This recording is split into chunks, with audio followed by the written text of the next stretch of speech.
Sorry. There's new stuff happening, I guess, with YouTube, and they got little thingies that pop up, and I'm like, what is it? What is it? So I was reading it, and I look like a thing, but whatever. Okay. Alrighty. How's everybody doing?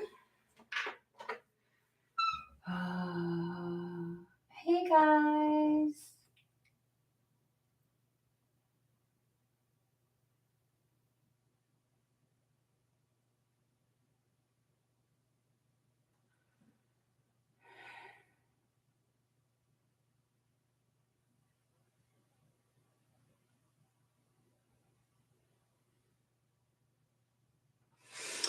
Well, let's hope that did not deter or worry the new person.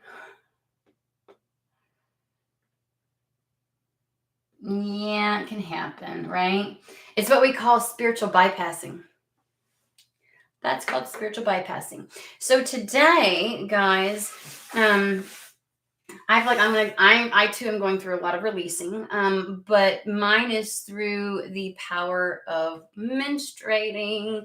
Those who like to work with their cycle, those who bleed, or who have bled, who have had that in their life, know that this is a very powerful time to remove obstacles, remove debris, remove certain things, and push things out to get in a more harmonized, purified state.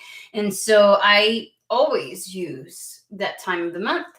And smart me was like, I'm going to start detoxing with my period because it's the best thing ever, right?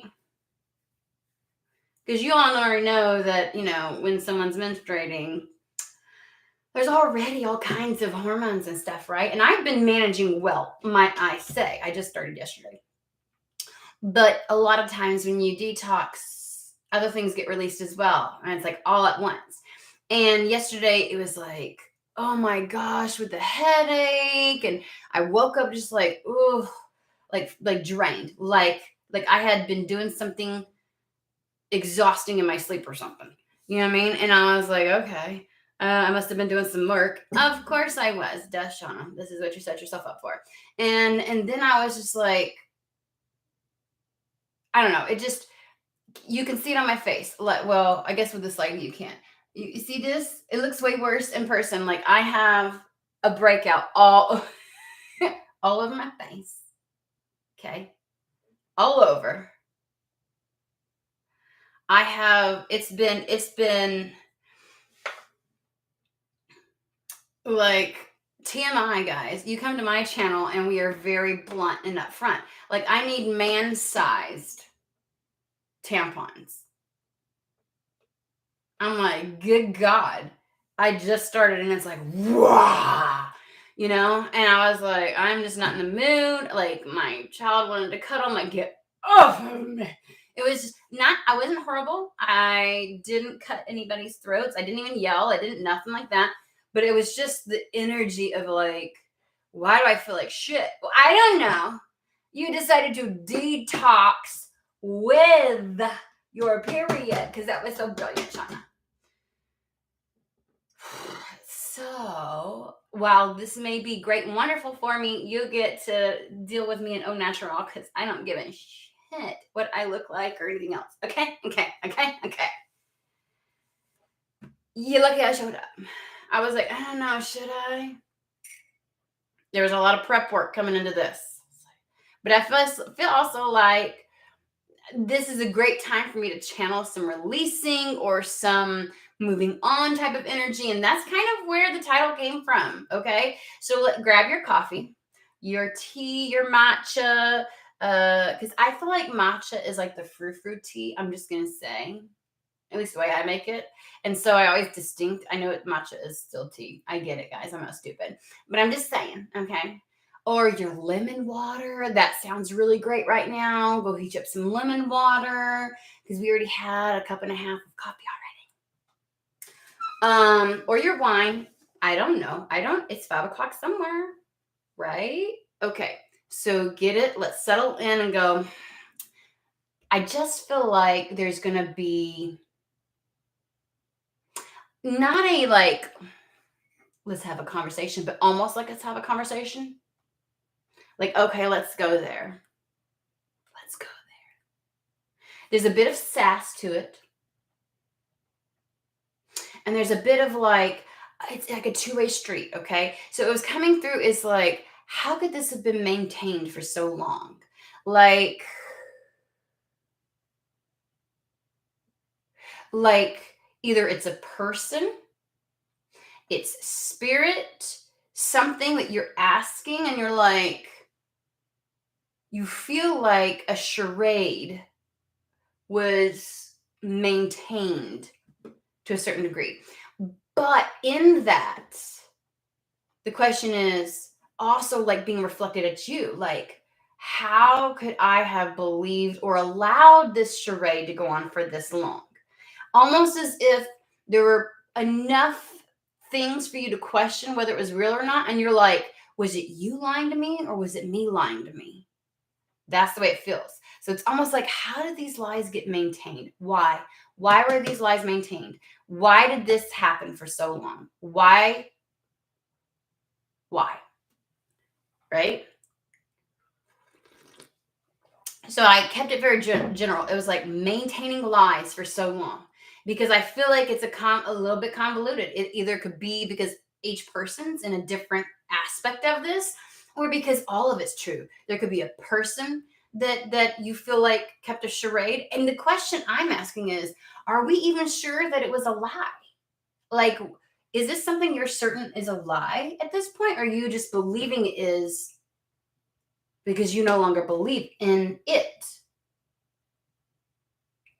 I got questions. I got questions over here. I'm like, okay. And I think that it means that I think this is fitting, right? Like this is a time to go, okay, let's get to this so we can get rid of. It literally feels like releasing a lie, releasing a charade, or releasing doubt. Like there's something wrapped up in this, okay? Okay.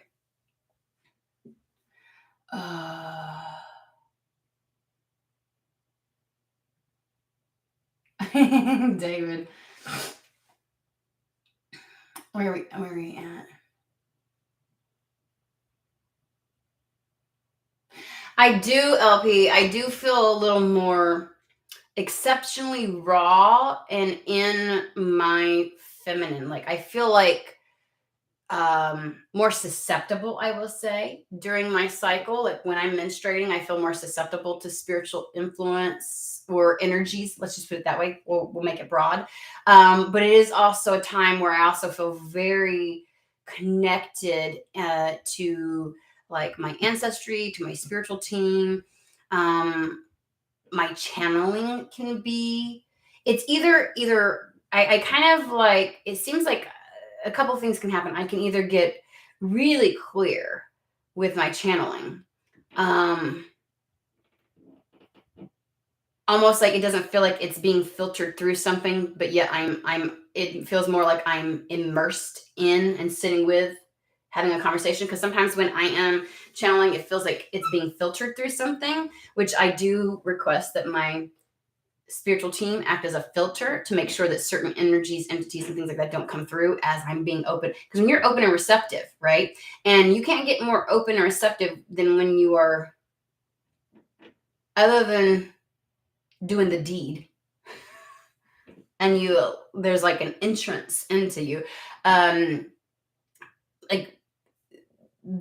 the level of rawness that exists when you're in your cycle. So I frequently feel like I channel better, or I'm more in commune with my ancestors, and so there's a lot of healing that goes, like that's also like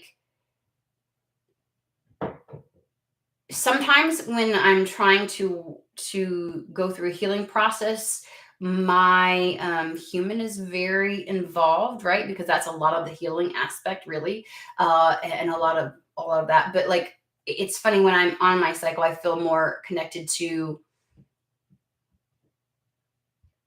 like, there's an opportunity for expedited type of healing because I am almost immersed in the energies. I'm immersed in spiritually speaking, and there's a lot of self-care that goes on with it. So it's really a time that I get to, if I haven't been focusing on myself and recalibrating and taking care of myself spiritually, instead of using my gifts with other people and for other people, it's centered on me a lot. So yeah, those are kind of like some of the experiences that I get with it. It feels I feel so connected during that time frame. So anywho, just to answer LP's question.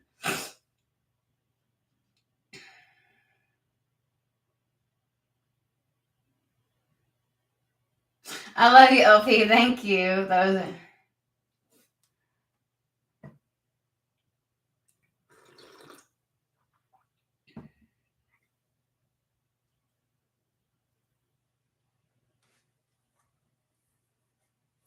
I don't know, David, because I have to. Like I said, I've got family here, and I've told y'all the schedule is gonna be not. You know what I mean? Because everything gets discombobulated because I'm sleeping on the couch right now, guys, and so my mother's in my room, and this is where I do my stuff. So everything gets messed up, right? When you have guests in your house and stuff like that, nothing goes according to an exact schedule. But I also have to take care of, and that would only be like once or twice a month anyways, that we're going to do it. And then also I have to schedule something with Manishka, Shruti, and Sarah, because in the last one I didn't get to them because of the scheduling and stuff. Meaning time zones is what I'm talking about. Like, and not being able to give one of them enough advance. So I want to make sure that I hit on them and spend some time with them before we do a more generalized one again. Just because the last one took a while. All right, let's get back to this. Maintaining lies for so long.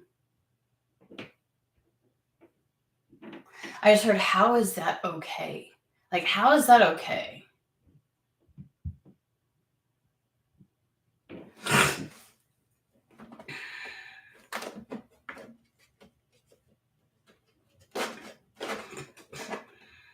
How is that okay?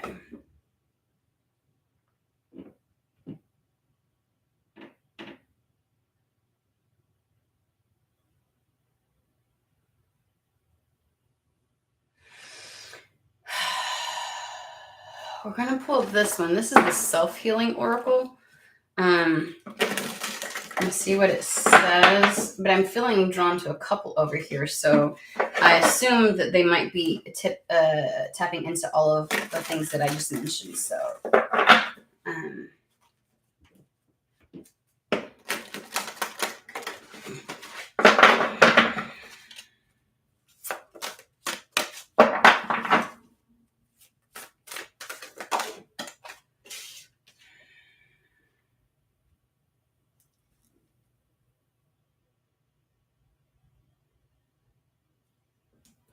I immediately got like this aversion to hearing this for this coming out. It reminds me of when you try to confront somebody and they try to go in a different direction. Either one, they try to spin it on you, or they try to like almost avert the question and go act like they're answering it, but go into a different, like to change the subject matter, right? And that may not be what Spirit's doing. It just may be a sense of like someone's wanting a very direct response. That's the kind of like, let's have a conversation. Let's go there. Like a very, how do I word that? Not direct. Very, I want to say blatant, but it's like,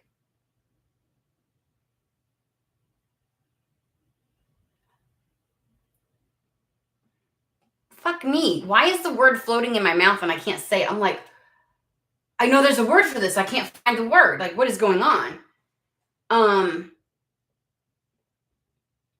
There's a word for this. Oh, so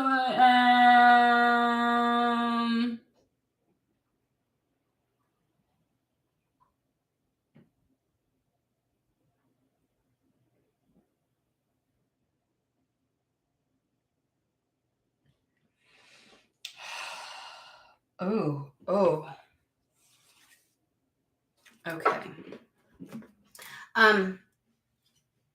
You know when you don't beat around the bush and you just get right to the fucking point? It's more than just direct. It's more than, it's like being very, and it's not specific. It's like it's being, you just get to the fucking point. Like you don't, there's no fluffy words, there's no, you're very direct, you're very specific, you're very no holds bar. What is the fucking word? I'm blunt. Thank you, David. Jesus. Holy God. Thank you. Frank. Yes. You're like, you're so, you don't, there's no beating around. Blunt, frank, to the point. Jesus. God almighty. You're like, I don't let, you know how sometimes people try to really, it's like, whatever some people in their attempt, okay, guys, to really sound like they know what they're talking about, they add all these frou-frou, intellectualized words. They try to talk to, like, create their sentences where they sound so eloquent, where they just draw some, like, see, there's so much intelligence in what I'm saying. I really know what I'm talking about. And somebody on the other side, which feels like you're like, shut the fuck up. Like, quit that shit. You look stupid. Like, you're saying a bunch of words that don't mean shit. And it's almost a feeling as if that's their way of trying to, it's like they're trying to make their justification, I don't know why I want to say that word, sound really, really smart. Okay. And it's like, almost like, well, I can see where you're like, they want you to be like, I can see where you're coming from. So, you know what I mean? And it's like, it's not. Like, you see through the fucking bullshit. Like, it's not even funny. You can see through the bullshit.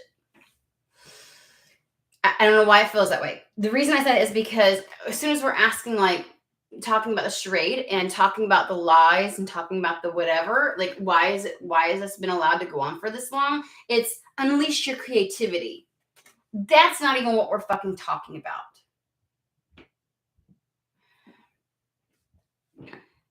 But then something really pulled me in as I was trying to explain things to you, because I had the deck like this and I was like, oh shit, you know what I mean? And on the bottom of it was a hole in your soul. Okay.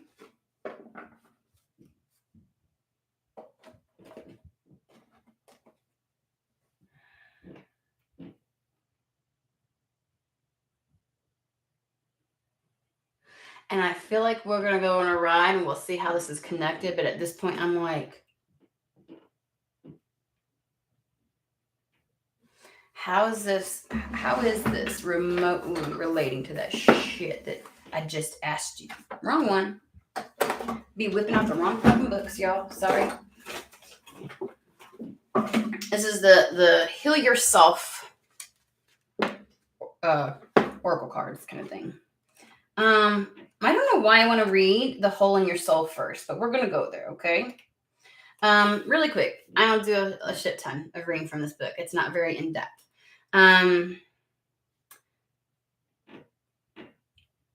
One way that your childhood wounds can disrupt an extraordinary life is through low-grade depression, experienced as perpetual empty feeling. If as a child, Jesus Christ, you tried to make everything all right by picking up the pieces for your family dramas, then you adopted a false sense of self. You lose your authentic self. You disconnect from your true feelings, needs, and desires. Instead, you wear a mask to make others feel more comfortable. Being detached leads to profound loneliness and isolation, as you are always mourning for your true self. This card encourages you to discover your true self through learning about your childhood and mourning the abandonment and neglect you felt. And the abandonment and neglect that you felt isn't necessarily inflicted by somebody else, although could be.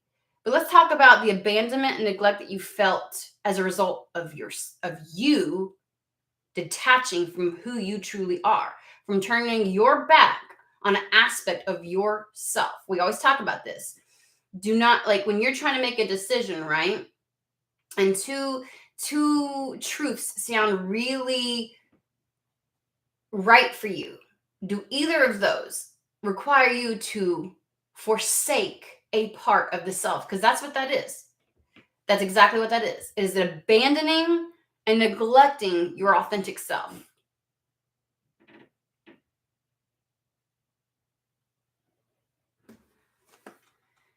Okay. It's in those moments where you're like, could you be frank with me and just blunt and quit this shit? The Spirit's like, let's go for a walk. And you're like, are you just answer the goddamn question is what I want to say. And Spirit's like, let's have a conversation first. It's like that preamble to the answer. Okay.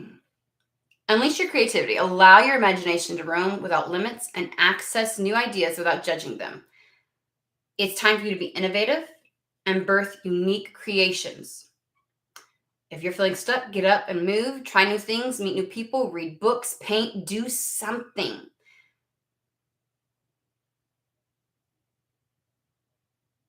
Whatever it is, give yourself permission and the time to be inventive. The more creative you allow yourself to be, the more fulfilled you are going to feel.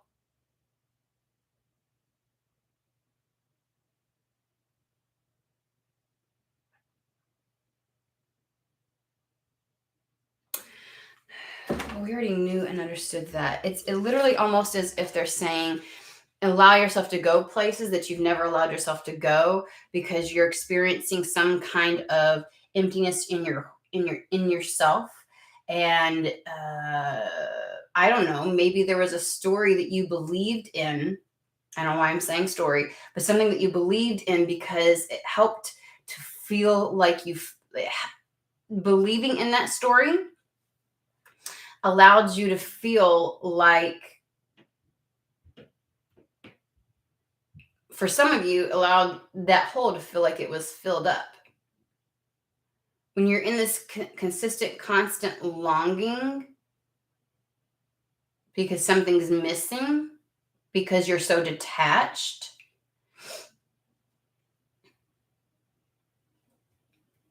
that belief in whatever this thing was served as you feeling like you were being like, I'm going for something that's authentically me. I'm going to go for this.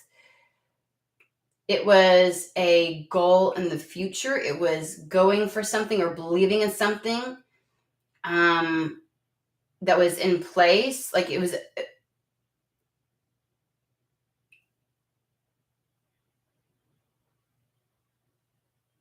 It's literally like, okay, so it's this feeling of, if I believe in a scenario or a story,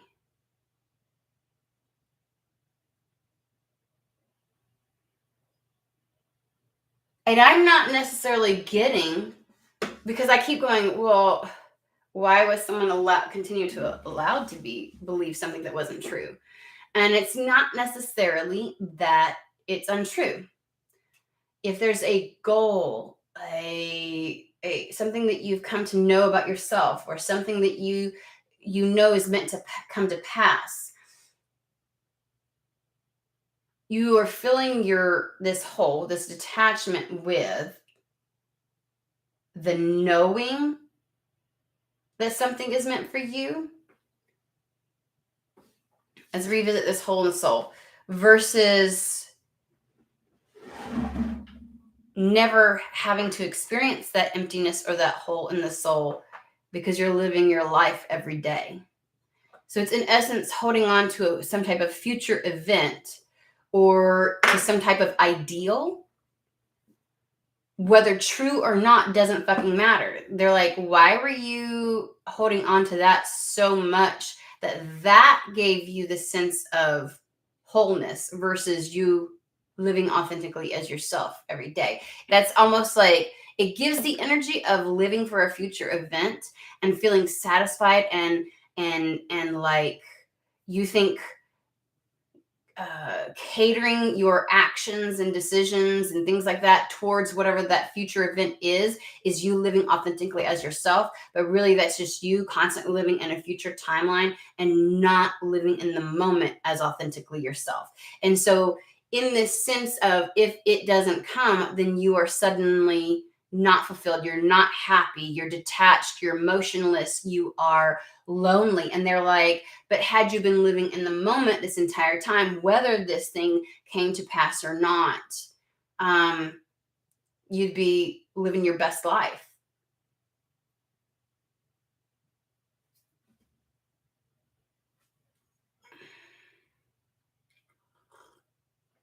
Still feels a little gaslighty, spirit, because it's like, I'm asking you why this. And you're like, and you answer my question with a fucking question, turning it around on me. Which gives me the feeling as if whatever you knew, believed, or wanted, or have been going for isn't necessarily a lie or wasn't at the time, and your belief in it wasn't wrong, but the what you allowed it to, the role that your belief in this, the role that you allowed this belief to play in your life was wrong.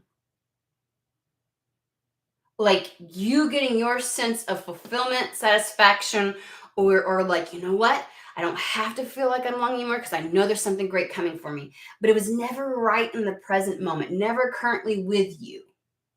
So all you had to, and they're like, why weren't you living life from this childlike state and constantly creating a life you wanted in the moment despite that? So it's literally as if holding on to, you got your sense of self-fulfillment from that versus everyday life. It's that old adage of like, I'll be happy when I finally get this. Like you were just happy to know there was something good that was for you. And at no point were you living your life from that perspective. So you were never really actually like living authentically as you. And oddly enough, I feel like whatever you feel is a charade or a lie is somehow like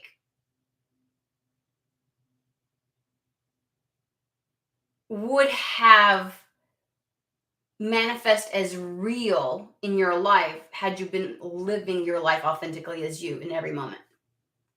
Instead of waiting for that thing to come in to live authentically as yourself. And you used the steps you were going to take to get to whatever it is that you believed, or because I'm getting two things. Like there's something either present in your life, because it feels simultaneous to me. I gotta be honest with you. Like there's some kind of future event, but also something, damn, I'm so like, I don't know what's going on with my hormones, but Jesus.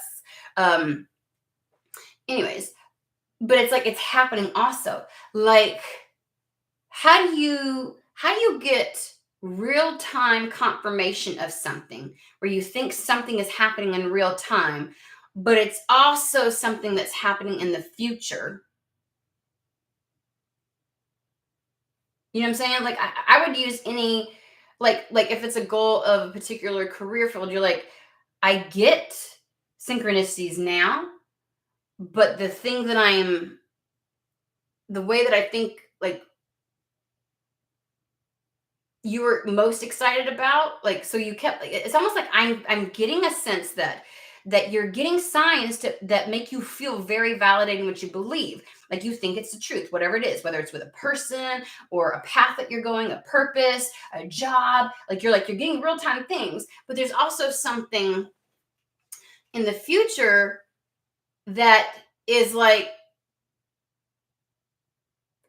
it being fully manifested, because I want to use the term goal, and they're like, it's not so much a goal. It's not like I get hired on da da da da.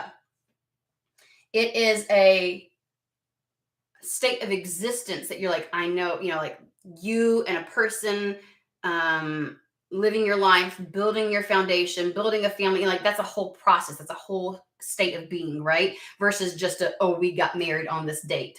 Like it feels like the goal is this, and so you're like holding on to that. And okay, just stick with me. Whatever you are bought into, okay, is authentically yourself. But you're not living your day-to-day authentically as yourself that can get you to that.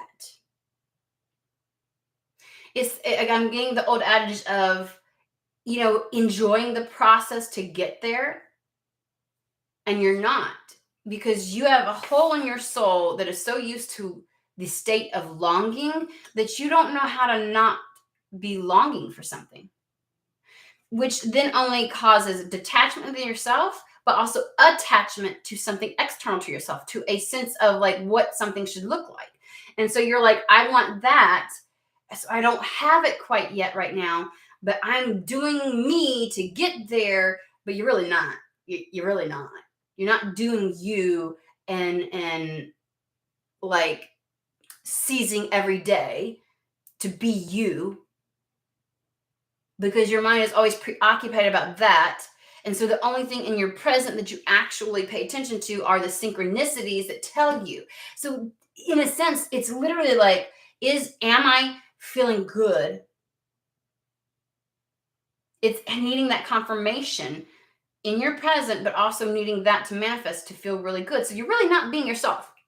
You're still in that state of longing. You're still in that state of detachment. You're still in that state of, let me pull that back out and read that again for you. Which is the hole in the soul. Let me, like you're in this perpetual existence because you're used to it for so long.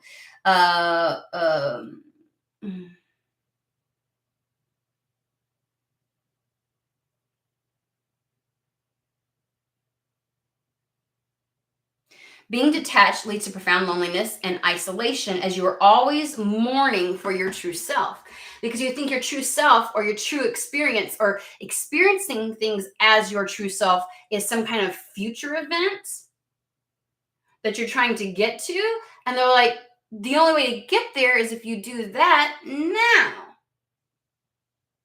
So did they really lie to you?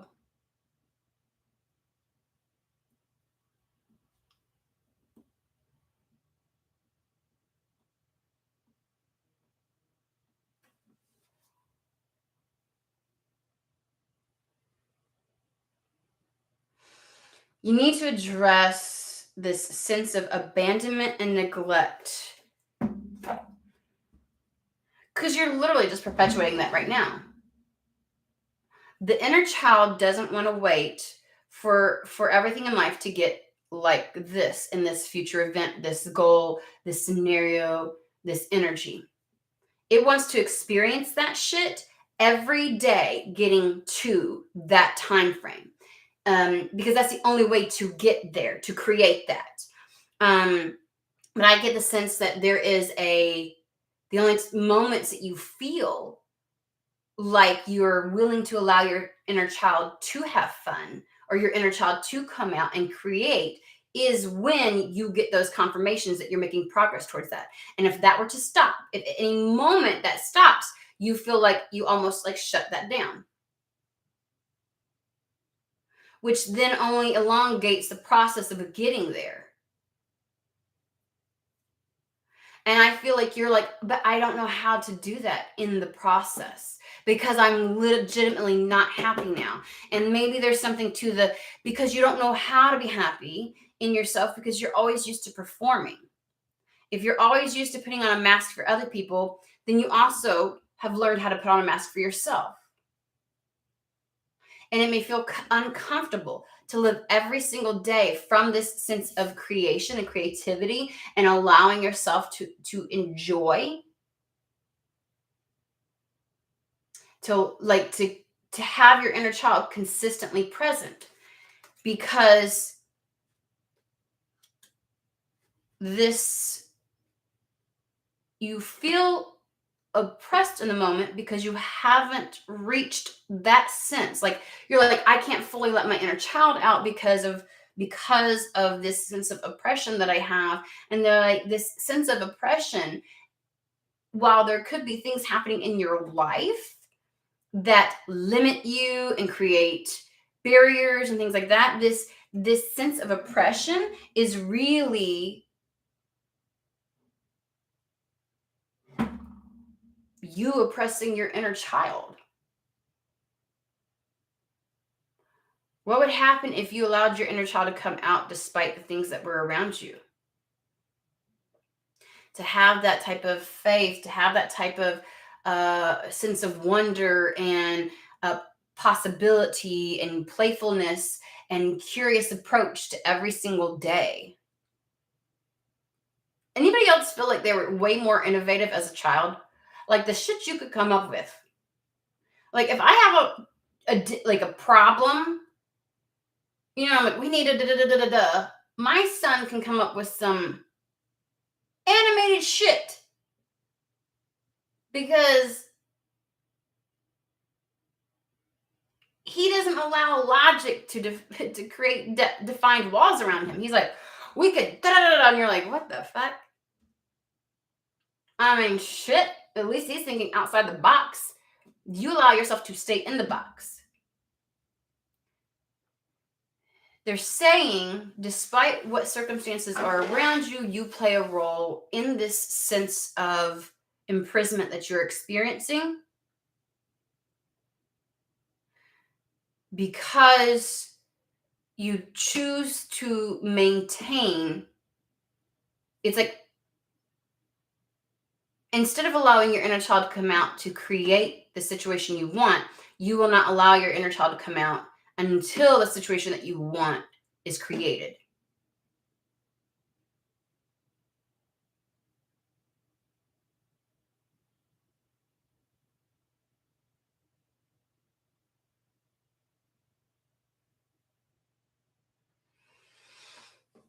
Okay, so now I'm feeling the energy of like a question of,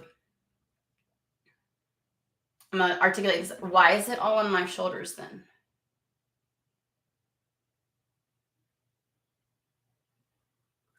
Why must it always take this type of process to have what I believe to be true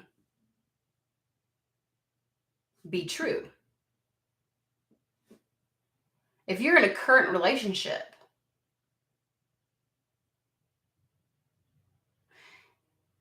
you are almost engaging in a situation where you don't allow yourself to see the solution to the problems that might be present.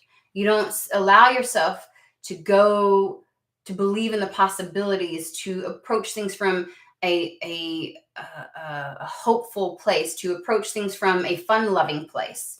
Like somehow the only way to a solution is through serious logic. We got to get serious about this.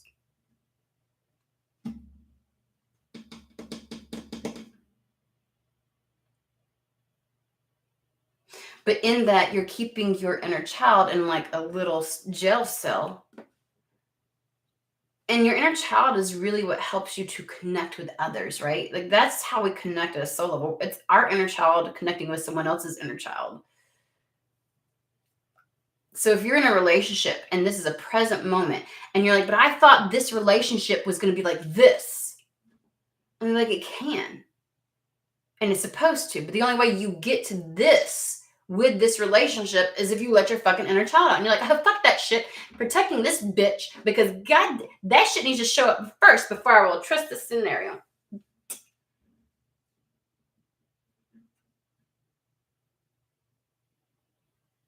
And you over here looking at spirit like, this was a lie.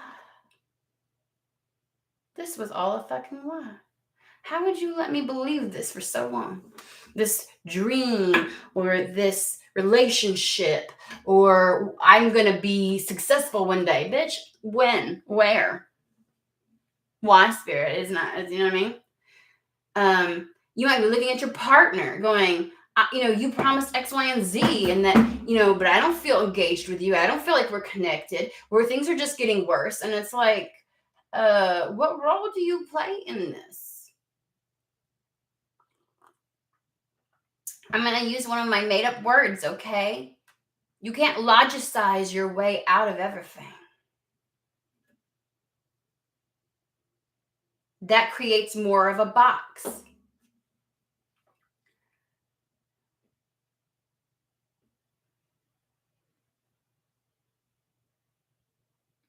And I get this sense of disbelief or distrust because there's some form of specifics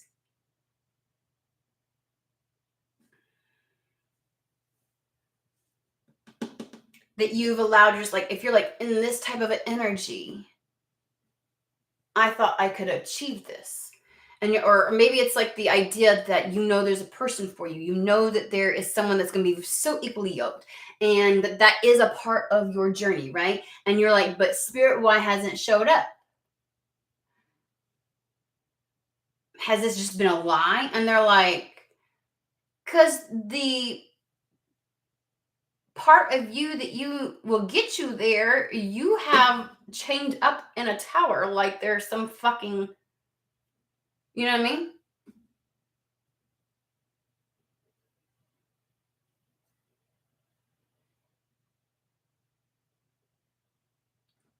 And I can't get away from the feeling that some people have some very specifics attached to it. Like, it's supposed to be a very specific person. And you're like, how can that get me to that person? Why isn't some of it on that person? Why isn't some of it on them?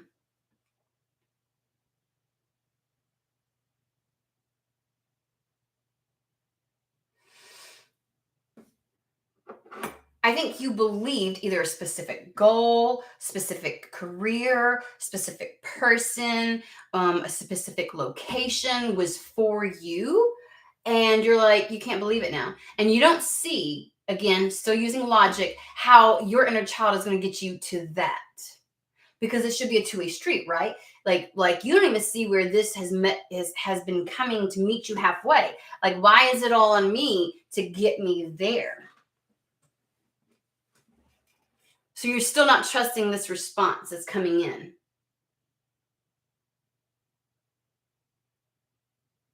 And it's funny because I know you get certain signs, but I think that you're not even believing the synchronicities or the signs anymore. You're like,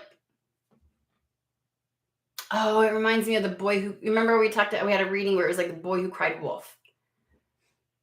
Like, if you're in a relationship and the person consistently says that they want to spend the rest of their life with you, they want to build something with you, but you don't see any, you're like, but we can't even connect. Like, what the fuck? Like, how is this even, you know what I mean? Like, you don't know how to, like, there's such a disconnect there. And it's like, you start to not believe that shit. You're starting to not believe those things. Okay.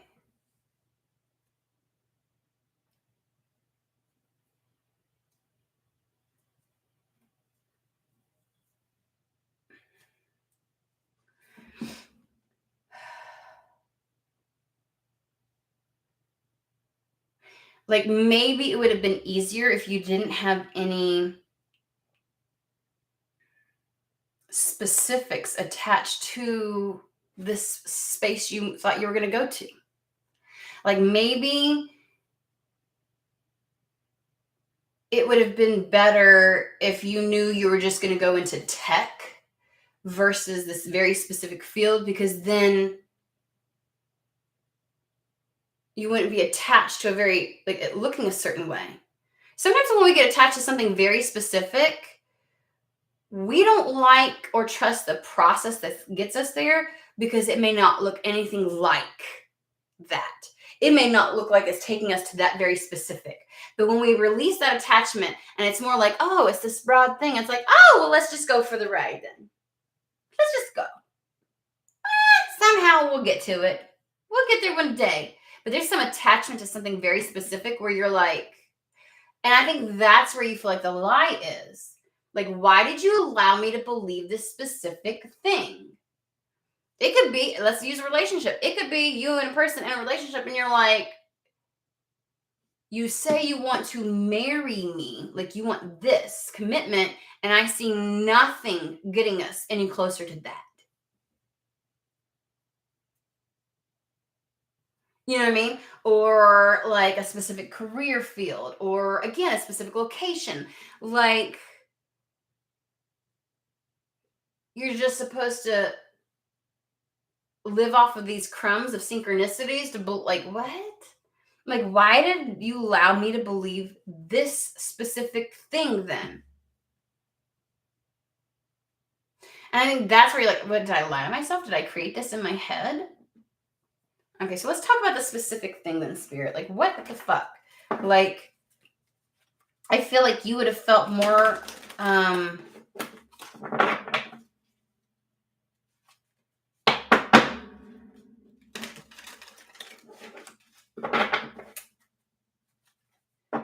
okay. It's like, did you allow yourself to believe something that's unachievable or that's not meant for you so that you could remain in this constant state of longing, this constant state of not having? Or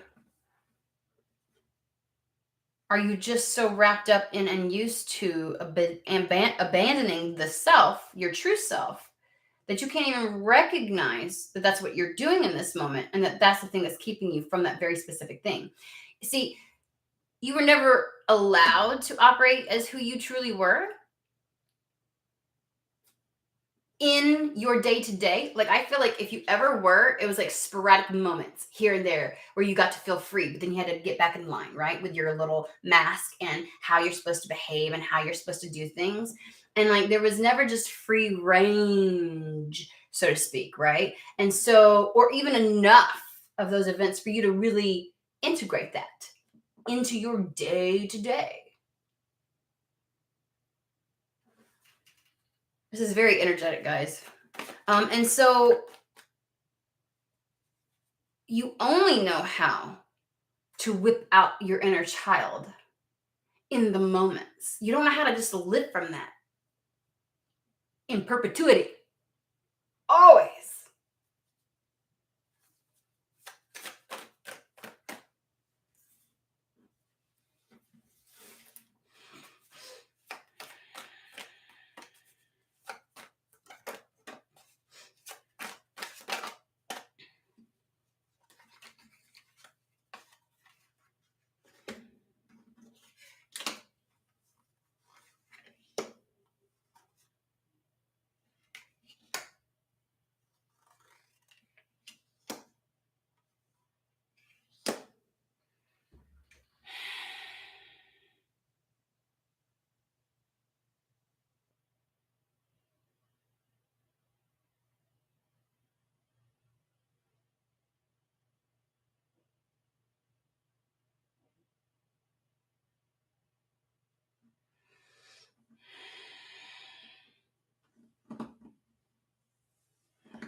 Okay, this is weird. It's going on this really weird tangent. I'm feeling like these right here actually kind of go together. I can't get away from the fact that this says air.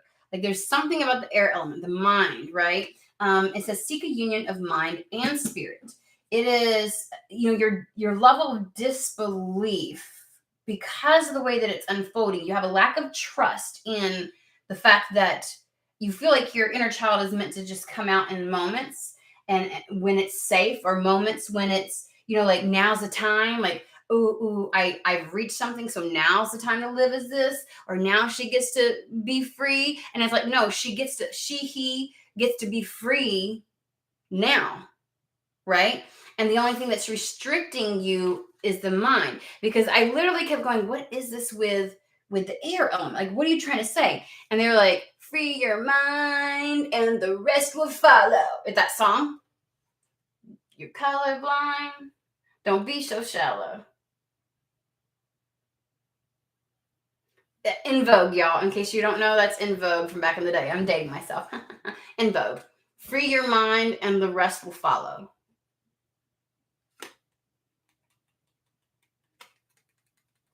Over logicizing. We're using my terms now. Over logicizing something. That creates the jail cell around your inner child. You cannot fathom or believe or understand or know how to always consistently operate from, or to have your inner child free. You don't know what that's like. You were probably taught as a child there's a time and a place for children.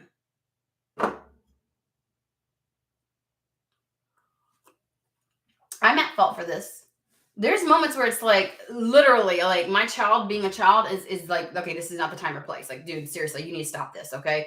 Like, because and it's not an attempt to box him in. Literally, sometimes it can create havoc, because he doesn't have that balance. He doesn't have the capacity to seek that balance between his mind and his inner child. Like, he doesn't, you know what I mean? He's still developing his mind. So sometimes I have to think for him. And there's just moments where it's like, I gotta get this, and you doing what you're doing. Like, I'm just telling you, stop. You know what I'm saying?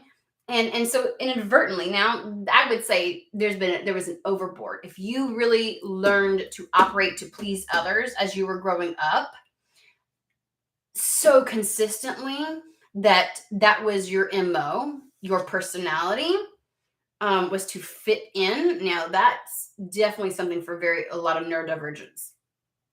In order to be accepted by society, there's a lot that you have to change about your personality and not being authentically yourself.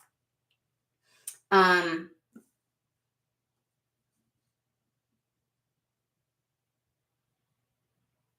mind is that human programming that's happened. It's balancing that between the spirit. When I think spirit, I think of the spirit of who you really are, your true authentic self. Like, there's a seek a union of that, giving equal space for both, right, in your life. Because then we have seek wisdom and guidance from elders. There's a lot of seeking going on. There's a lot of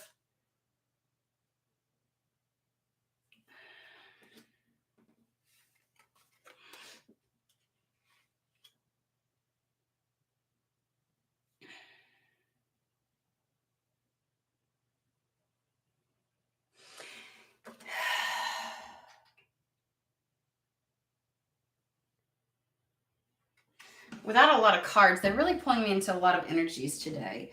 I don't feel like this is people. One or two things. You may need to adopt or integrate or seek out others who've learned how to live authentically themselves, who've learned how to operate both in this very logical realm, this very tangible realm, but also seem to walk through it with their inner child untethered. That's what I could think of as elders, but they keep take a look at imagery on this. This is very ancient wisdom. This is almost as if calling on a specific guide to help you with this, is the way that I'm getting it. Because there's a lot of strength and wisdom that they have to share. But it doesn't, I gotta tell you, the energy doesn't feel as if it's here. I'm not like thinking there's a mentor or there's a whatever. It is almost as if, because you've over logicized, that's my term, guys, okay? You've pulled away from, and when you're not in your childlike spirit, your authentic self, you pull away from your own spirituality and you decrease your connection to the etheric. And there's a need to reconnect and ask for help and assistance to get back how to live with both, how to live with your day to day in a sense of creation and wonder, potential possibility.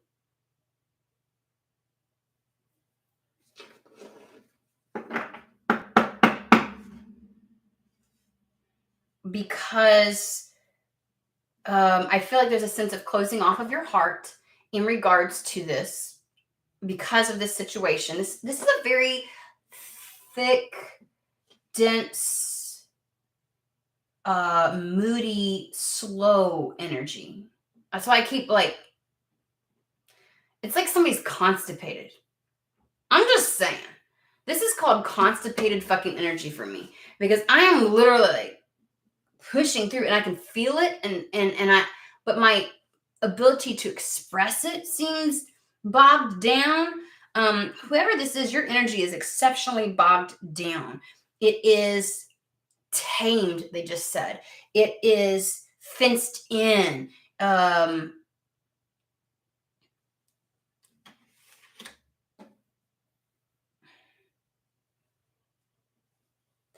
So the answer here is you're asking about something very specific and you're going, why did you lie to me about that? Whether it's to the person, whether it's to spirit. And sometimes I lie to myself about this and they're like, wrong question. None of that's true in regards to whatever this specificity that you have. Because it feels like none of that's wrong. Like they didn't lie to you. You didn't lie to you. Spirit didn't lie to you. But there may be a lie that's been present though. Maybe what you've been lying to yourself about isn't what you think is meant for you. Even if you're like, oh, you let me believe this specific thing was for me, and it's not like, that's not the lie. The lie that you continue to allow yourself to believe is that somehow you have to wait.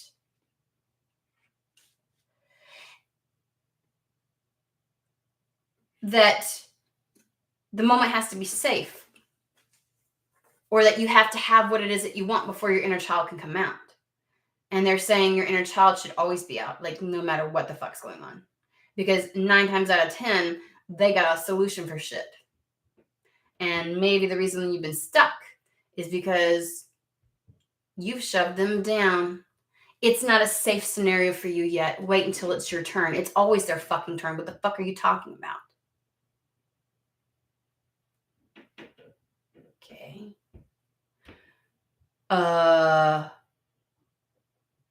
That's how you find your creative solutions.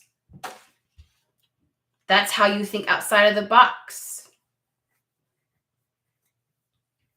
Like you really need, and that's how you address this hole, this sense of constant longing. And you hear people talk like, they're like, you need to be in the energy already and you need to before it'll come to you, before you get it. You're in a sense of lack. And no one ever explains what the fuck that means.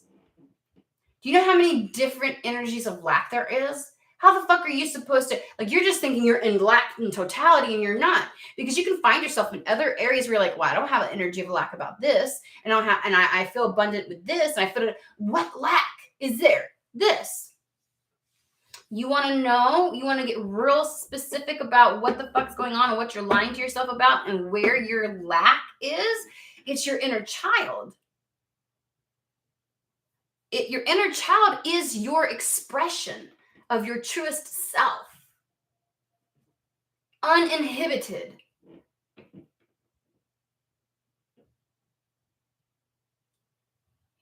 This relates to the mask somehow. Hold on.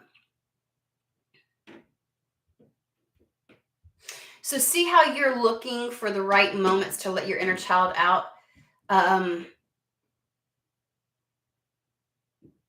Much like when you're a mask, you have to find the right moments to take your mask off. Like when you were going up, like there had to be very specific times when you could just, like you couldn't just, you know what I'm saying? As an adult, you may still feel like now's not the time to be that or to do that. Or, we get programmed and taught that this is a serious moment, requires seriousness. no time for play or for silly ideas or fantastical imaginations. You know how many times when I let my imagination just run, I get a sudden download because I'm in that energy unencumbered? Have you ever done that? Have you ever just been and your mind just goes, instead of shutting it off, it just goes, and all of a sudden you're like, oh, shit. And like an idea, a solution, or just an understanding comes to you, you're like, well, fuck.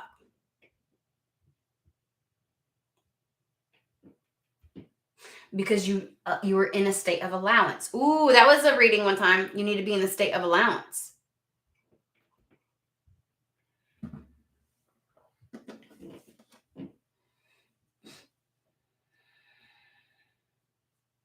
I'm hearing somebody that's talking about within themselves something about, like the inner child that throws a tantrum, though, right? And Spirit's response to me, sometimes I'm just sitting here, I'm like, who's talking? Because that's, it's like I'm eavesdropping on a mental conversation with Spirit or something, right? And it's like, the response I heard from Spirit is a little bit of like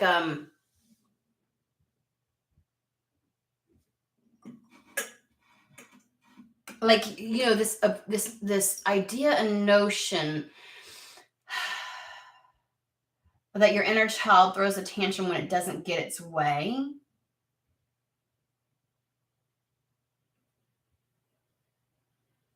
And Spirit's like, no, it throws a tantrum because it doesn't get to be itself.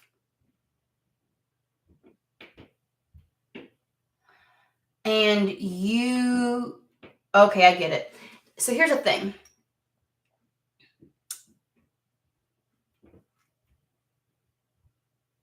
You think your inner child is getting hurt and throwing a tantrum because somehow it's not getting its way, meaning whatever thing that you're wanting isn't eventuating. And really, what's happening is your inner child is hella upset that it is only allowed to be itself within the confines of whatever that thing is. True unencumbered childlike spirit and being in that energy as yourself is always being able to be that, no matter what the circumstances. You constantly keep reining something in. Again, your logical mind is trying to apply logic to your inner child, and that's not how it fucking works. Children don't have the same capacity as adults do. Think of it that way. Your inner child is unencumbered by those things. Not that they lack any mental capacity, but they're not limited by the ego in the capacity that adults are, by far.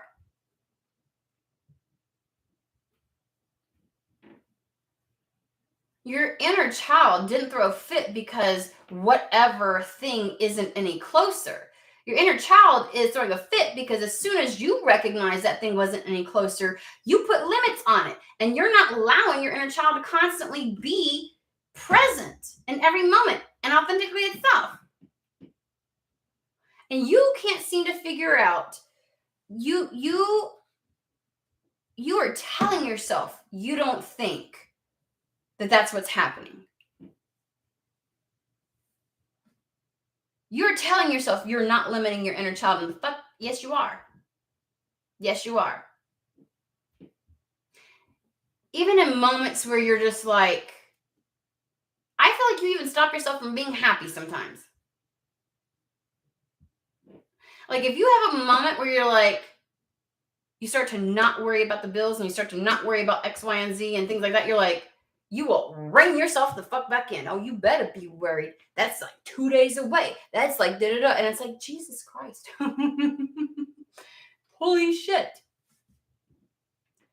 Maybe the answer isn't reining yourself back in. You better be whatever. Maybe the answer, the creative solution, is to no longer live by that mask. Allow yourself go there because somehow the answer will come in, the next step, the progression towards what it is that you want, and addressing all the gorgeous, beautiful obstacles that present themselves will find a way.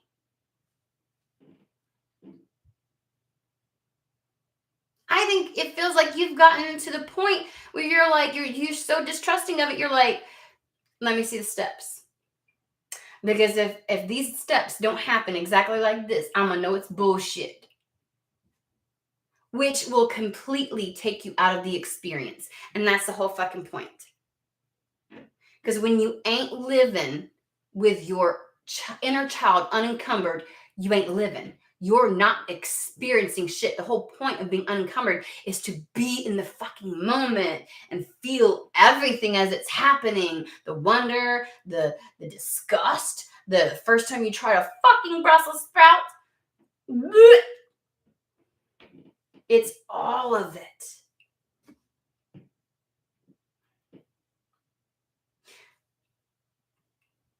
Now we're going to get real specific, because it's no wonder that they kept bringing me into the idea and notion of a relationship, of love, of whatever it is. I even feel like someone has said, you know what, I'm not dating, like, to this degree. Like if it, like you have the idea, I'm going to give you one of mine. Like, and this is me. I'm going to put myself on the chopping block. Like, my person is not here. They are not here. And I know this for a fact. They are not fucking here. And so it's like, it feels like a waste. Like, here's the thing. I want to go out and have fun, but it always feels like somebody's like wanting something more from me than I want to give them. What, you know, the people that I meet around here locally, I'm like, so why even go there? People show interest. People hit on me. People flirt. People want my number. And I'm just like, because just I'm like, why? And it's like, why are you not having fun? I'm like, because they're gonna want something I don't want. And what's the point if I know my person's not here? Why? I just won't let myself go there.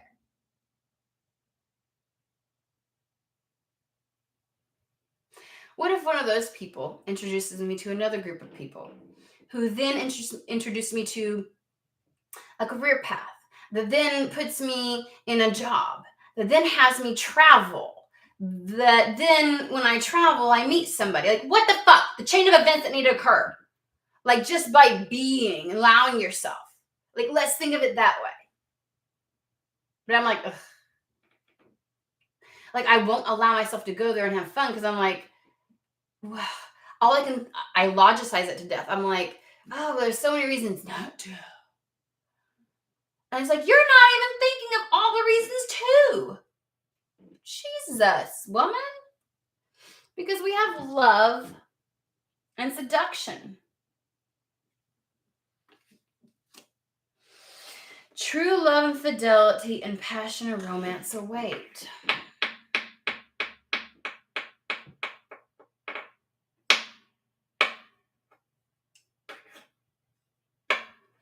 True love and fidelity, passion and romance await. I got tingles with that.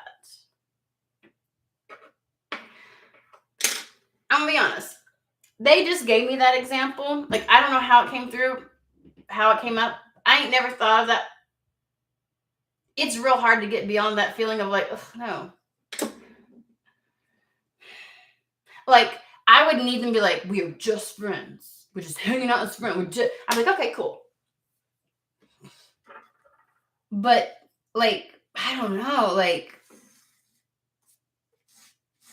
and truth be told, how the fuck would I know what their intention is? I don't let it go that far. I don't listen that much. What if they only wanted to be friends?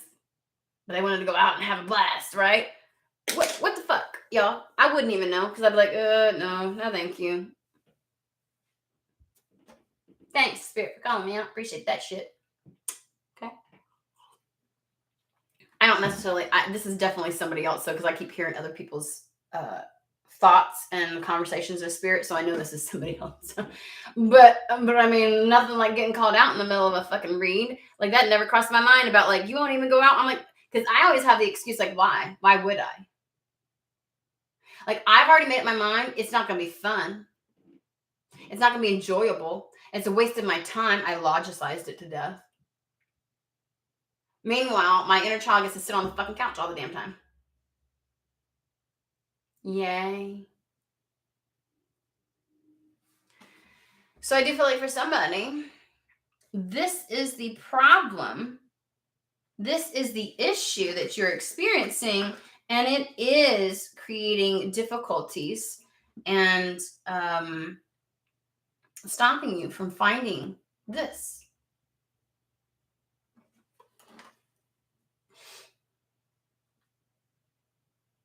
So there's a need to really check in with and maybe talk to and ask assistance from spirit, because something tells me instead of working with spirit, you've been talking at spirit.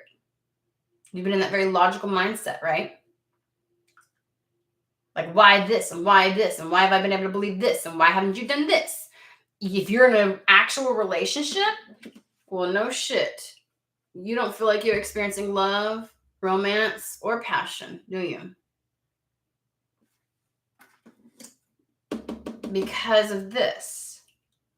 What if you ended up connecting with your partner even more by being authentically yourself and not parading around in this mask you think you're supposed to be wearing in this relationship? What if you'd be able to finally believe the words that they tell you? You'd finally be able to feel that connection deep with them because you showed up authentically. Maybe the reason that connection isn't there is because you're not allowing your inner child out. Remember, your inner child is your true core self. That's where soul connections are made. So if your inner child is not allowed to be free in this relationship, you are the reason that soul connection is not there. Just going to trigger somebody with that.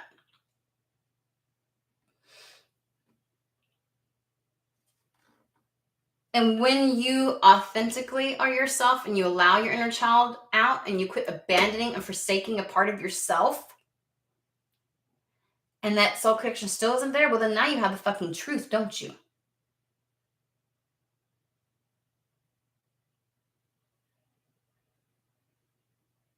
And Spirit's like, maybe had you been behaving this way, maybe if you've been operating this way the entire time, you would have seen that it wasn't me lying to you, it was you.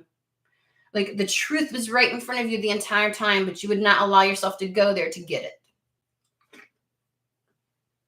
Well. Because fuck, you were logicizing everything so fucking much. I swear to God, I'm making a Oracle deck with all of my terminology. All the things that I say on here that are uniquely me, I'm going to fucking make an Oracle deck because shit, because there's a disconnect with spirit. We already established that. You're so in your mind, there's a disconnect. You logicized anything that was said to you away. Even when they fucking told you needed to let the inner child out, and you're like, I can't right now. There's just too much. I can't. You knew what the fuck you had to do, and you felt like, I can't. Why can't you just bring it to me? Because, bitch, you wouldn't believe it if we did. You're so stuck up in this sense, you wouldn't be able to make a connection. What if we brought that fucking person in, huh? What if that person finally proposed? You still wouldn't feel that soul connection. Trying to blame us. Trying to blame the other person. What role do you play? Is it spirit lying to you? Or is it that you are so detached that you can't decipher the fucking truth? Because the only energy that's prevalent in your life is the longing. Because that's the energy that's felt the most comfortable to you in your entire life. And wouldn't that be exactly why Spirit said you don't know how to receive? You don't allow yourself to receive? Because if you're in the constant state of longing to receive, would take you out of that longing. And you don't know how to behave when you're not longing for something. So you have to make sure that you stay in this, like if you're staying in the sense of longing and you think over here, you're like, oh, I'm not longing for a man to fulfill my life.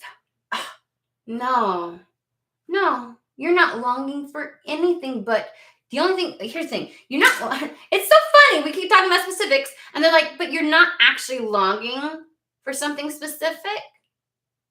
You're longing for the sake of longing itself. You're longing to feel like you're longing for something. Unpack that shit, God damn it. Unpack that shit. What the fuck? Breaking that is going to feel uncomfortable. That is like breaking up with an old friend. You know, when they say you have to close one door to open another, that's another way that looks. This longing, you have to break up with your sense of longing because you found purpose in longing for something. If you no longer for it, what is your purpose in? To be authentically you? Oh, well, I don't know how to do that, so stick with longing. I know how to do that. Well.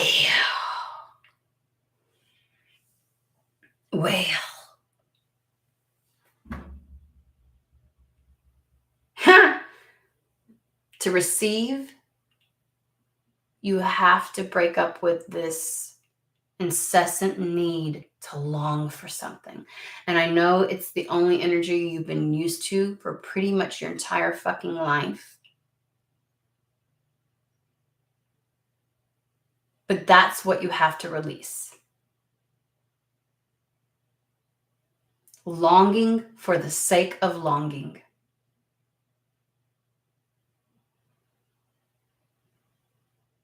It's like, and it really is the audacity to be just happy with what you've got right now and not be longing for that. But I didn't get that, so. You mean just be happy with the present moment and not long? But I didn't get that, so. Well, fuck. Didn't that just eliminate all kinds of coping mechanisms and programming and bad behavioral patterns and shitty decisions that you made? Is this desire, this need to long for something? Has that been the reason you've been making these stupid ass fucking decisions one after another repetitively in these fucking behavioral patterns and loops? And oh my God.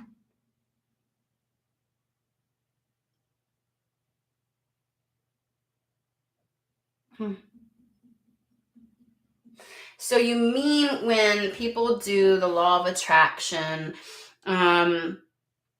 or assumption, the reason they're trying to get you to a place where you're not acting like you don't have it is because really it's not about just acting like you've already got it. It's just not keeping yourself in that perpetual energy of longing. Man, wouldn't it have been nice if they had fucking explained it that way? Oh, I fucking get it then. Because when you frame it in a logical sense, like, oh, you shouldn't act like you don't have it, because that's putting it in a very logical way, right? Like a very tangible, action-oriented, humanistic way. And your humanistic, logical, tangible mind's like, bitch, that make no sense. But when we put it in the terms of energy,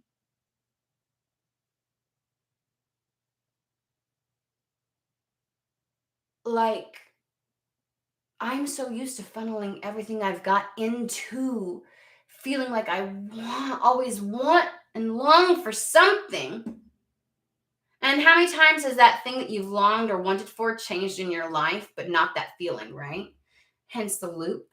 It's like I'm in the same pattern, even if it looks different. It's the same thing. It's Groundhog Day. That's what it is. You have to break up with your incessant need to long for something. And that comes from consistently abandoning who you are. Because your inner child can while there's certain things it loves, very specific things it loves. I don't know about you, but when my imagination is going wild, especially as a kid, any situation becomes my entertainment, becomes my world, becomes my fun, becomes my reality. You know what I'm saying? I'm like, that's why my child be acting a certain way. And I'm like, not now, because he is in his own motherfucking world. No matter the situation or circumstance we in. Not now, honey. No. And he's just, okay. He goes off and does the same fucking thing. I'm like, oh my fucking God, dude. I guess there's something I could learn from that, right? There's something that we all could learn from that. What are you trying to pull him out so that he can't be enjoying them?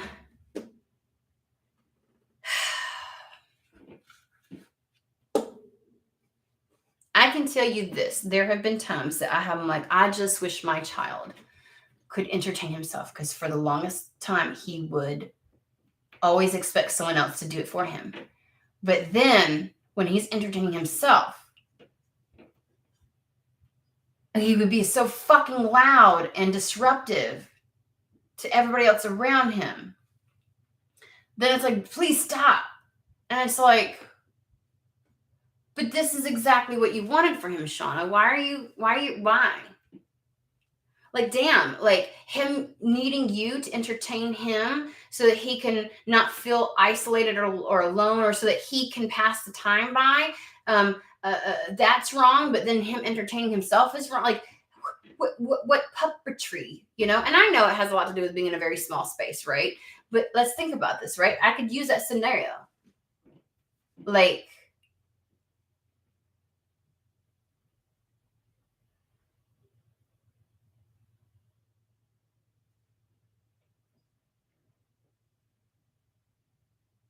you don't also get to use the excuse that somebody else put that prison wall around you, because the only one that's keeping you there now is you. Just FYI, I feel like a couple of you needed to know that. You may have been taught that, but the only one enforcing those walls around you right now is you.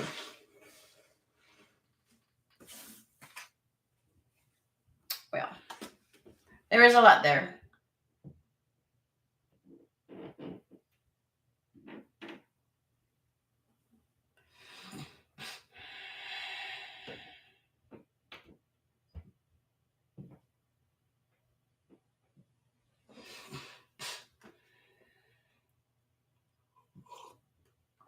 Well, let's see here. Let's try to unpack that.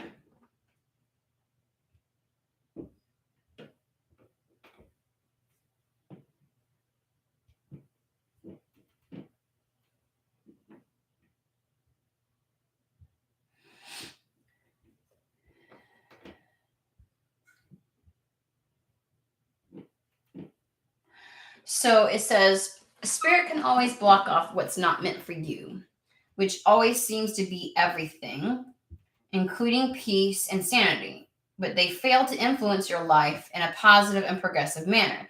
That sounds like a whole lot of gaslighting and blaming there, Peter. And I'm just going to be honest with you.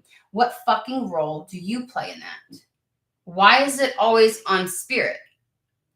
Bad things happen, it's spirit. Good things don't come my way, it's spirit. Like, while yes, the spiritual realm can have influence, why is it always on them?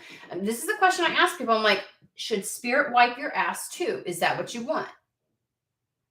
And then we get into, well, I've done X, Y, and Z, and it's like, in the patterns that you have been in, which ones were you? Which ones were your fault? Which ones were, like, what role did you fucking play? Because just because we are taking action doesn't mean we're taking the right action. And then we get real quick to blame spirit for blocking. There are times where, but then it begs the question, didn't you also put these parameters down? You said, spirit, if it's not in my highest and best good, do X, Y, and Z, blah, blah, blah, blah, blah, blah. Burns. And then they do, and you're like, why did you do this to me? Because it ended up having unintentional consequences that you couldn't fucking foresee. And now you don't suddenly like it. Why do they always get put into a catch-22? Like, I get it. I've had the rage. I've been there myself. I've told you all about it.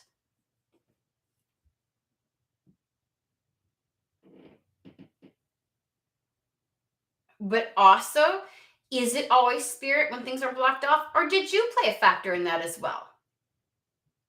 Because sometimes timing matters. Did you not do the things that you should have done when it was time, and now suddenly you got the fucking motivation, desire, and follow through because things are so miserable to do the actions now, but now's not the right time? Like, where is our culpability in all of this? Are we that codependent on spirit is my question.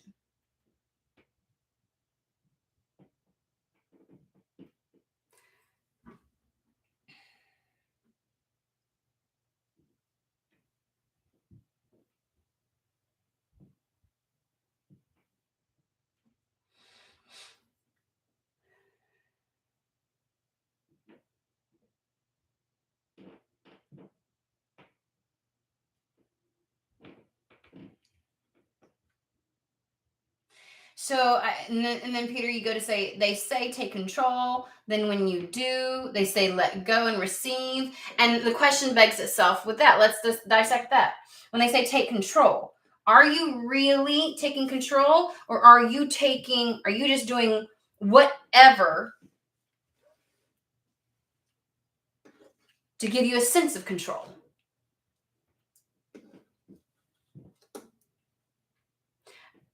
Is it well thought out? Is it purposeful? Is it intentional?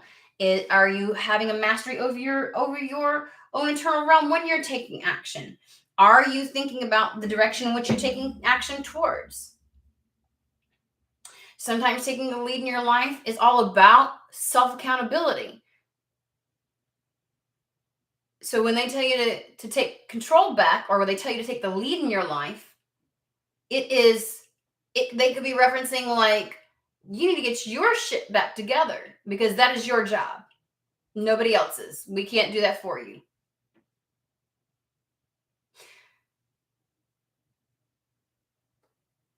Quit playing the victim. Right? And then it's let go and receive. Why can't you fucking do both? Do you realize that? Like, that's a thing. You know, that's what unity consciousness is, right? It's not an either or. It's a this and that. You can literally be the lead in your life and still have flow at the same time. And so people who haven't yet recognized how those two things go together, the masculine and feminine, often find themselves stuck in one or the other of polarity.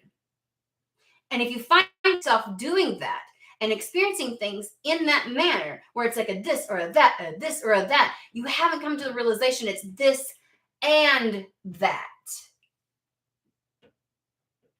That simultaneously they can say, you need to take lead in this aspect and let go in this one.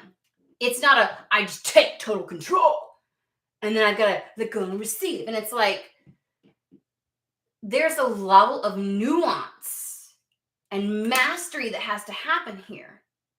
And sometimes we can feel like we're yank, yank, yank, yank, yank, yank, yank, yank, yank, yank between the two until we finally start to realize that it's a pendulum swinging between the two, to the point where maybe it's a pendulum that swings around like this, the circumference of the circle. It's all the alls. It's all the alls. When we move so fluidly between masculine and feminine, the human aspect and the soul, when we our hearts and our minds, that they're so fluid that we can't decipher between the two. And maybe that's what Spirit's trying to get you to. Because when you go to one, you stay there. And they're like, okay, now this. And you're like, you just told me this. And they're like, yeah, now it's this. Like, what the fuck is you doing? And then we get frustrated with the process of learning that, right? And I'm not saying I'm any different, guys. I've had the exact same shit. And I've literally had to step out for a little bit too sometimes. Like, I need to pause. I need to I don't know why, but I just heard, I swear to God, there's a TikTok guy. For those who don't have TikTok, I apologize. He shows up on Instagram. Most of the TikTok stuff shows up on Instagram anyway. So he's a pre-K teacher, and he calls it a pre-K pause. And I swear to God, I just heard that motherfucker go, pre-K pause. Like I got to step out of this shit for a moment because I cannot. I fucking cannot. And there's going to be times when we feel like there's a myriad of ways something could have gone. And when you've asked for Spirit's help and assistance, and they start directing the energy, just like, why did you do it that way? Why couldn't it go like this? And like, well, I know sometimes we want to act like Spirit's like the be all end all. And so like we're imperfect and Spirit's perfect, but there's no such thing as a perfect science. It's a system. It's a process. It's not, if we get into a place where everything is predestined and predetermined and something external always has the exact precise right answer, then we are literally keeping ourselves into a very codependent state.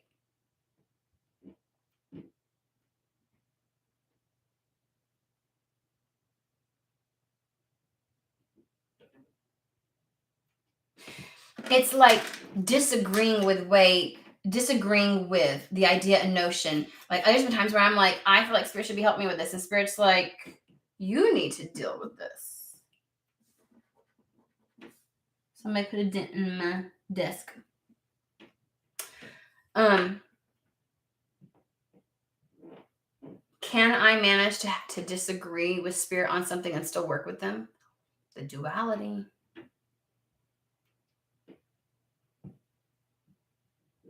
Can I be angry? Can you be angry with somebody and still love them? Can you hate somebody and still love them? I think that's why people tell you there's a thin line between love and hate, right? Like this, like any scenario you give me, we can have a conversation about walking that line, that thin line between the two, the balance, the yin, the yang.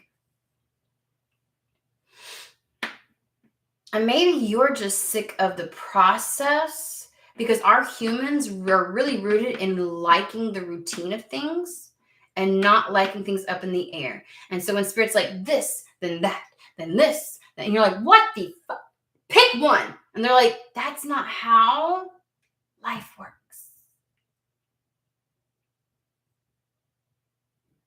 Energy is ever fluid.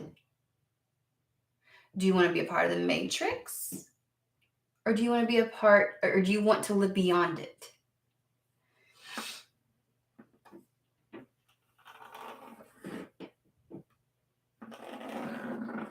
And that still can be triggering though. You have no clue. I've done toe jobs. Like if there was like a camera in here when I'm having it out with Spirit, I look crazy. Okay.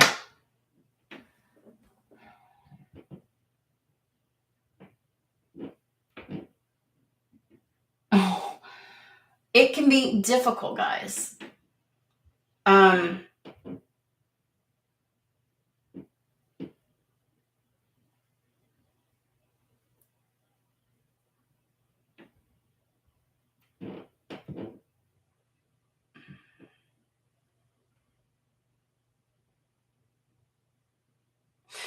And they're bringing me to a scenario. I don't know why, and I don't know if this is in response to what Peter said for him, or if this is a response where it's like other people are feeling what Peter's feeling, and so Spirit is saying this.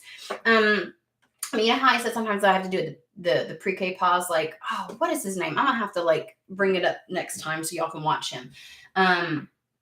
He's really cool. It is not my saying, that's his. And it was his voice when I heard it in my head. But you know, like,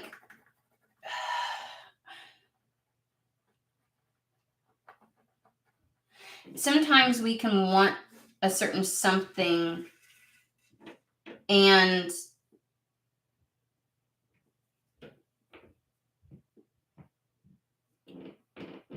how many times are we pushing the start, stop button on things ourselves?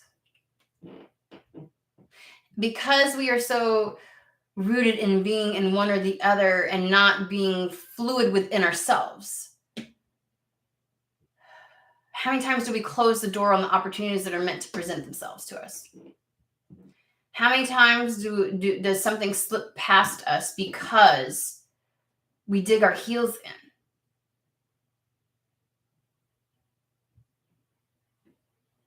See, I hear some people out there that will tell you, like, if you're constantly trying to come up with a like in your business, you know, like some people will be like, you need to be in the flow, in the moment. And it's like, that doesn't mean you don't plan, organize, you know, whatever. Like you have to have, like, because being too much, like, they associate fluidity with just the feminine aspect. And I'm like, I'm not so convinced. I think that there is open and receptiveness and surrender and things like that that is associated with the feminine aspect. But the more I get into this, the more I realize fluidity is more about unity. It is something that exists within the feminine and the masculine. Fluidity isn't beholden to one or the other. Because I will get some people who are like you shouldn't have to do X, like to overplan something or to not structure your business a certain way, because that gets into very masculine energy and you don't like, you know, and like fluidity isn't necessarily, maybe we need to redefine what fluidity is, because it isn't necessarily just feminine. It is the cohesion between the feminine and the masculine. It is the cohesion between any duality. It is what allows, it is the allowance and the space for free flow movement between the dualities. It is how two dualities create a whole.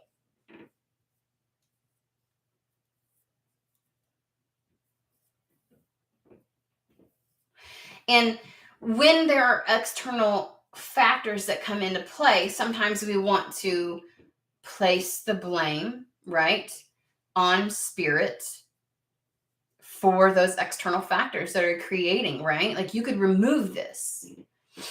And then the question is,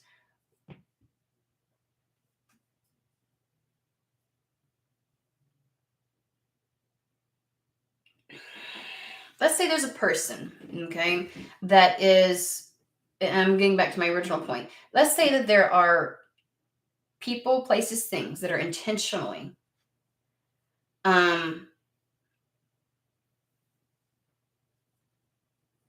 creating havoc. Let's use society as an example.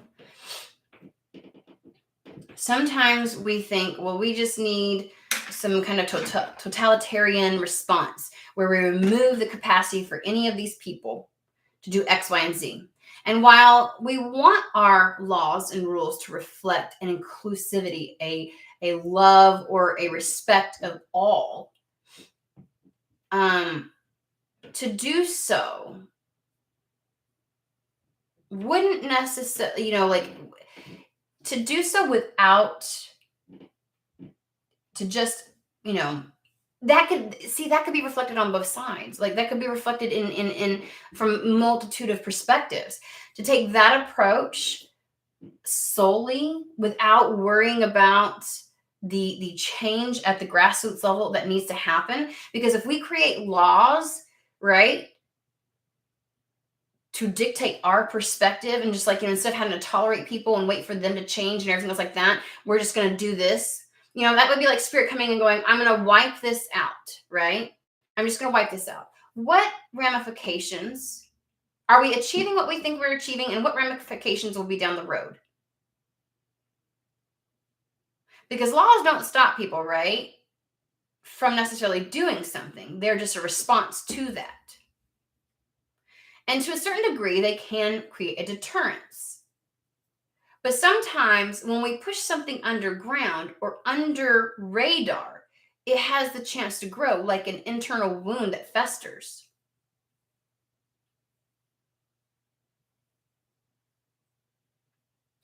So, can spirit remove those obstacles? Sure. Is it always the right response? Could there be something bigger later on that's created in life that you don't want to? Like the mother who believes that knows the narcissist is going to have a negative impact on their child, and doesn't want to have to, is worried about safety and everything, and thinking, well, why don't you just remove them from my child's life right now? Like, why do I have to go through this whole entire process? Because it's important for the child later on, for this person to show all of their true colors. Because what is the point of eliminating this person now? Because down the road, the child may blame you, may see their other parent in a falsified, made up story, positive light that will actually end up harming them one day, because they will consistently feel like they were a victim of. And then this narcissist would have undue impression and influence that you didn't want, that is not good for that child to have. Because they were under the impression, if things were eliminated before truth came to light, that maybe having the truth come to light, so that they know why this separation occurs in their life. They can see it and understand it. Like, you don't know, like, as a parent, the whole point is for them to not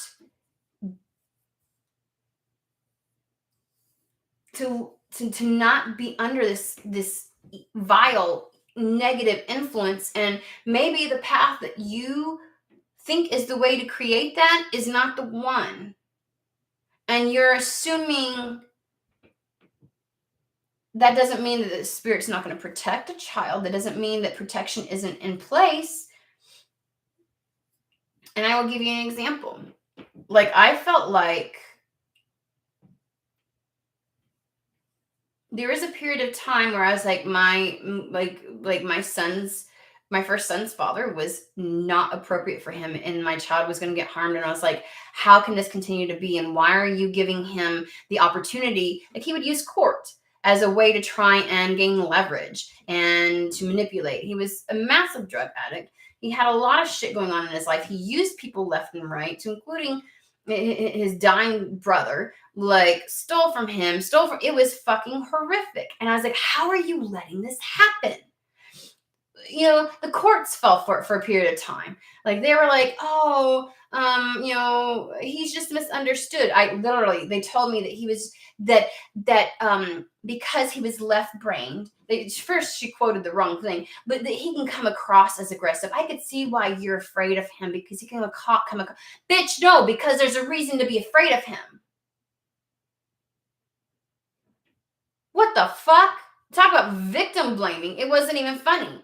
But you know what? Everything I said in court that would come to pass came to fucking pass.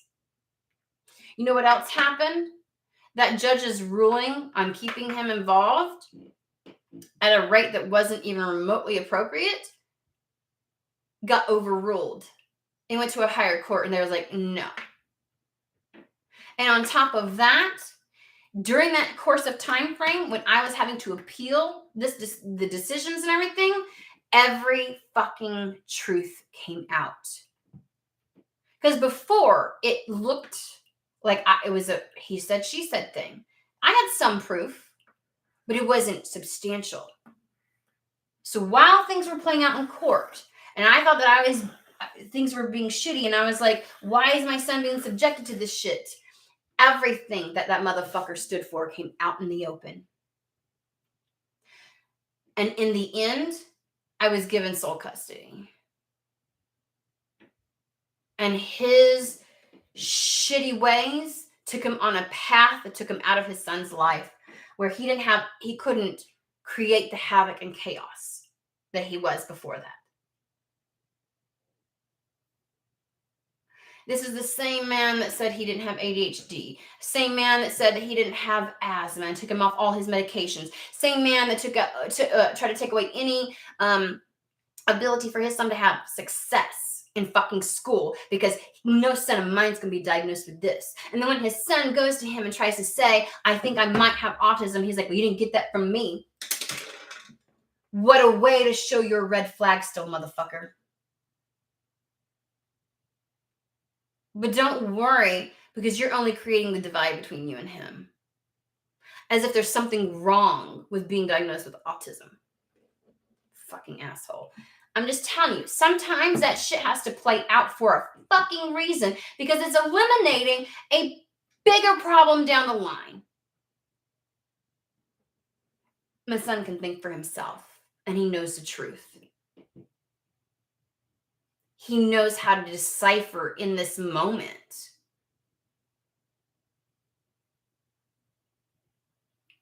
He has discernment.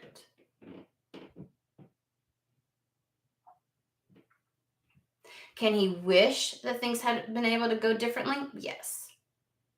But once the truth all came out, someone else suddenly didn't hold the power.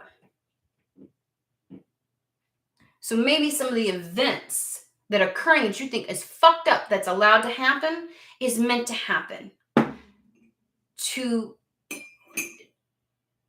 dispel or to eventually break down this level of hierarchy.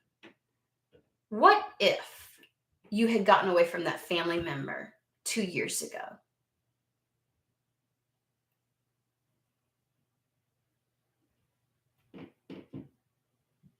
And you never really actually broke that energetic tie with them, that contract. How many more times could they have weaseled their way back into your fucking life over the course of the next 20 years? How many times would they have been given the liberty to create havoc in your life over the next 20 years? No. Why don't we keep you with that person for 2 more years? Until you've learned such a level of independence and have recognized every aspect and every way you were programmed, where your wounds were, worked through that fucking shit, started acknowledging it, started setting boundaries while you were in the midst with them. I wonder how your life will pan out when you finally do get away from them. And you've already cultivated that fucking skill set. Maybe, just maybe, you won't have another 20 years of allowing that motherfucker to fuck with you, your mind, your life. What if the way to break that pattern was better suited in this capacity than to grant your fucking wish? Because ultimately, the wish you had that had more of your energy and intention behind it was to not move out. It was to stop them from ever fucking having influence in your life again, to stop them from ever having power. Well, bitch, let me just tell you something. We got to get you to a place where you quit handing it away first. So yes, there are times and moments where we can be angry with how things pan out. And do I think that spirit is perfect? No, because spirit is source is made up of all of us. If we are imperfect, source is the acceptance of imperfect. So the etheric is not perfect. As above, so below. But to use that as an excuse in every scenario to suddenly make spirit or anybody else your nemesis or enemy or the scapegoat because of how things are panning out, not fucking okay. Just because something happens 10% of the time doesn't mean you get to use that as leverage for the other 90% of the time, guys. This is a lesson we all end up having to fucking learn.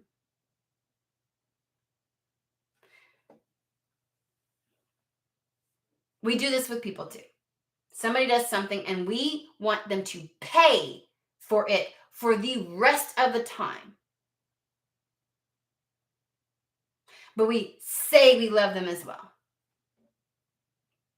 But we won't let go of that. We allow the energy of that to impact everything else. No, guys, no.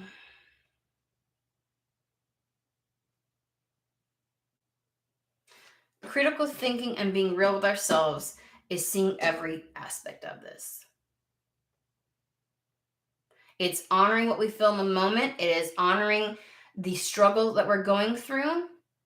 And if spirit can love you through being an asshole, then you can love spirit through being an asshole.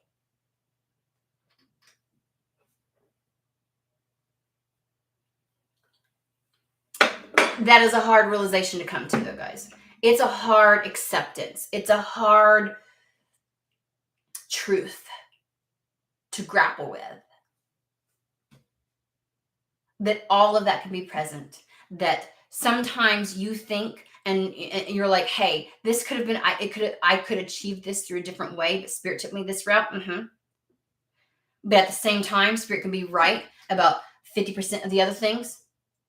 And then simultaneously, spirit can also say, these instances I won't touch because you are powerful enough.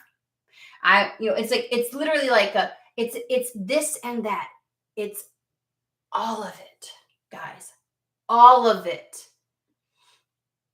And it's hard to break out of that matrix of having perfectly little compartmentalized things and staying within those little neat boxes. Because that shit, when you get outside the lines, is messy, isn't it? When you color outside the lines, messy.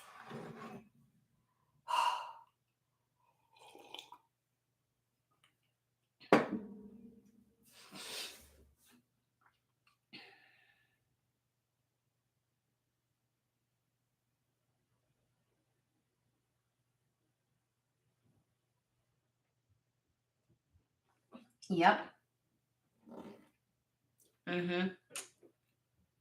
Yeah. I'm agreeing, sorry,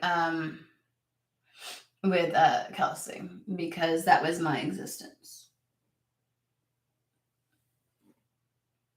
Same scenario. I have absolutely had that.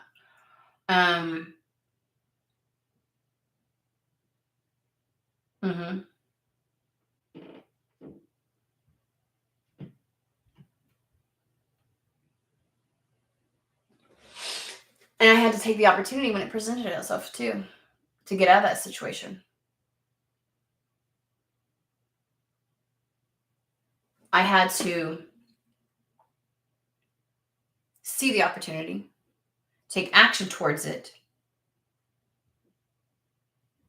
And the thing is, that opportunity was going to come when it came, and opportunities aren't necessarily somebody handing something to you on a silver platter, right? It's the scenario circumstances are prime for something to occur, right? And then when it happened, I was like, oh, I thought now's the time, but X, Y, and Z isn't in order. Because in my head, X, Y, and Z should have happened in order for this to be smooth. And I convinced myself that's the way it needed to be. And so it's like, now's the time. Now's the time for the clean break.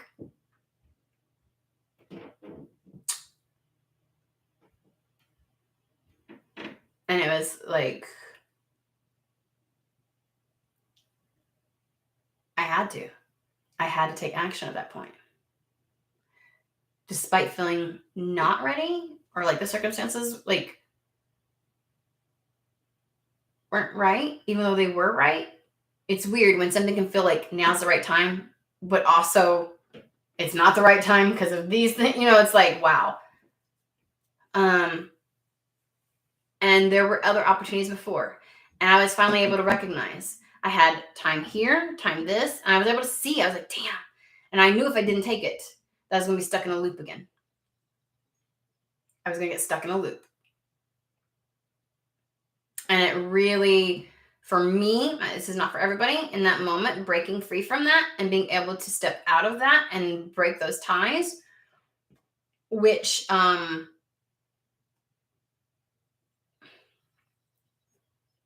I played a factor in the level of chaos, because I was just so convinced things had to look a certain way and it didn't. And I was like, oh my God. And so I was imploding internally when I didn't have to be. And then when Spirit's like, okay, now's the time to release. And I was like, no, I just got free. I want all kinds of shit to happen. They were like, you're still holding on to a lot of stuff. A lot of residual energy. So I fought that.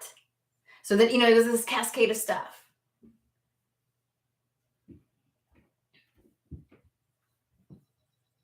But I recognize shit now. I can tell you that much. And I see where I had the opportunities before and they didn't look like how I wanted them to look because I felt like it should happen a certain way and it didn't. I don't know what to tell y'all, but been in a lot of those scenarios. I don't speak from it. Like, the only part of the reason I get to these conclusions and I get to this place where Spirit can say this to me is because I've had to go through a lot of this shit, right? And so I'm capable of understanding what's being said to me through the channel. I'm like, oh, right? So, I don't know.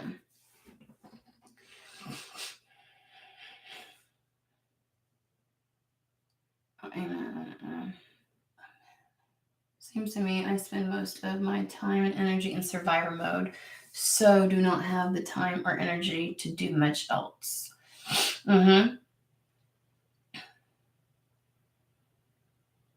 It's funny because, again, this is a this and that true situation, the survivor mode type of situation is like, because it is true, it is very difficult for us to operate in any of our other chakras when our root chakra is consistently feeling like it's under attack or it's unstable, you know what I mean? But equally, the solution, what stops me from when I'm in that kind of energy survivor mode, the solution to survivor mode is something that seems like I feel like I can't get into, that childlike energy. Because I am able to make shit happen when I am in that type of energy. But I shut myself off to that energy because the sense of panic and fear and anxiety that I have when I'm in survivor mode, the lack of energy. And what happens is I convince myself mentally I can't do X, Y, and Z because my energy is spent. And it's like, I will convince myself the way to replenish that energy isn't the way to replenish it, that it'll just deplete it more. While lived experience will tell me, if I just do this, I help to alleviate some of what's happening in survivor mode that keeps me stuck in survivor mode. It's a weird situation. My mind will convince me I don't have the energy for the thing that will give me the fucking energy, give me the ability to be balanced so I can make decisions. Like, I am so convinced. And I will stay there. And what I've done personally, I'm not saying y'all have, but I'll be like, hey, why can't you just give me some reprieve so I can get into that energy and da-da-da-da. Like, I can't operate in that energy when I'm like this. And it's like, there are ways. But if I really want to be truthful, either I'm fucking angry at the situation, I'm like, fuck that shit, or Or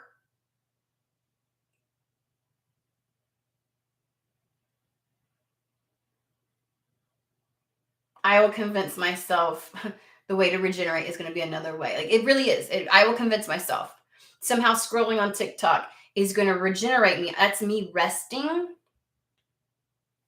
And I just feel even more because I detach up here. It's like, I just want a lobotomy, like just getting, somehow I keep saying that that's me resting when in actuality, I get no rest from that. I don't feel rejuvenated. I don't feel like it's other activities that would do that. And it's not survivor mode that puts me in that energy. It is my detachment. Because I don't like survivor mode, I put myself in the energy of detachment. I put myself in literal detachment. I disengage. I unplug from the living experience. And I convince myself that is how I manage survival mode when it fucking is not. It is not. I ain't managing shit. But I've been there. But that's what I do. I don't know about you all. That's what I do. Still play a part in it. And I will still be like this to spirit sometimes. I'm like, thank you. But yeah, spirit can't force me to do the things that I fucking know will keep me with my head above water, so to speak. I'm like, I'm already drowning. I should just keep drowning. Great logic, Shauna. Great. There we go. So that's the way not to drown. Okay. I know what the answer is. I'll fucking ignore it. I'm telling you right now. I will. No. And I'm like, fuck this shit. Why do I have to do all that? Why did I get here to the first place? Da-da-da-da-da. And I can throw myself that pity party, but I will stay drowning as long as I'm in the pity party. So, okay. And that doesn't mean that suddenly because I do other shit that I get out of survival mode necessarily. I may still feel like I am having to exist in this energy for a period of time, but I can at least feel like I am existing in it. I'm able to survive, I'm able to really deal with it and stay there because there's a whole other level. There's a giving up, like, because like there's times when there's survival mode and then there's I fucking give up. And that's a dangerous place for me to be. Because then I feel like giving up. Like just take me out of this existence kind of give up. So I don't know about you, but that's where I go. I can go there. I have to be really fucking careful.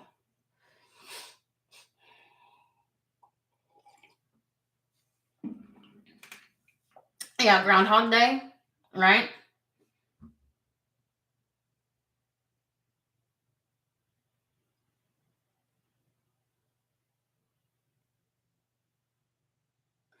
It can be very, very consuming. And I would convince myself, like, here's the thing. How about this? Like, there's other things that I've been guided to, like, intuitively to try to help alleviate the financial stress.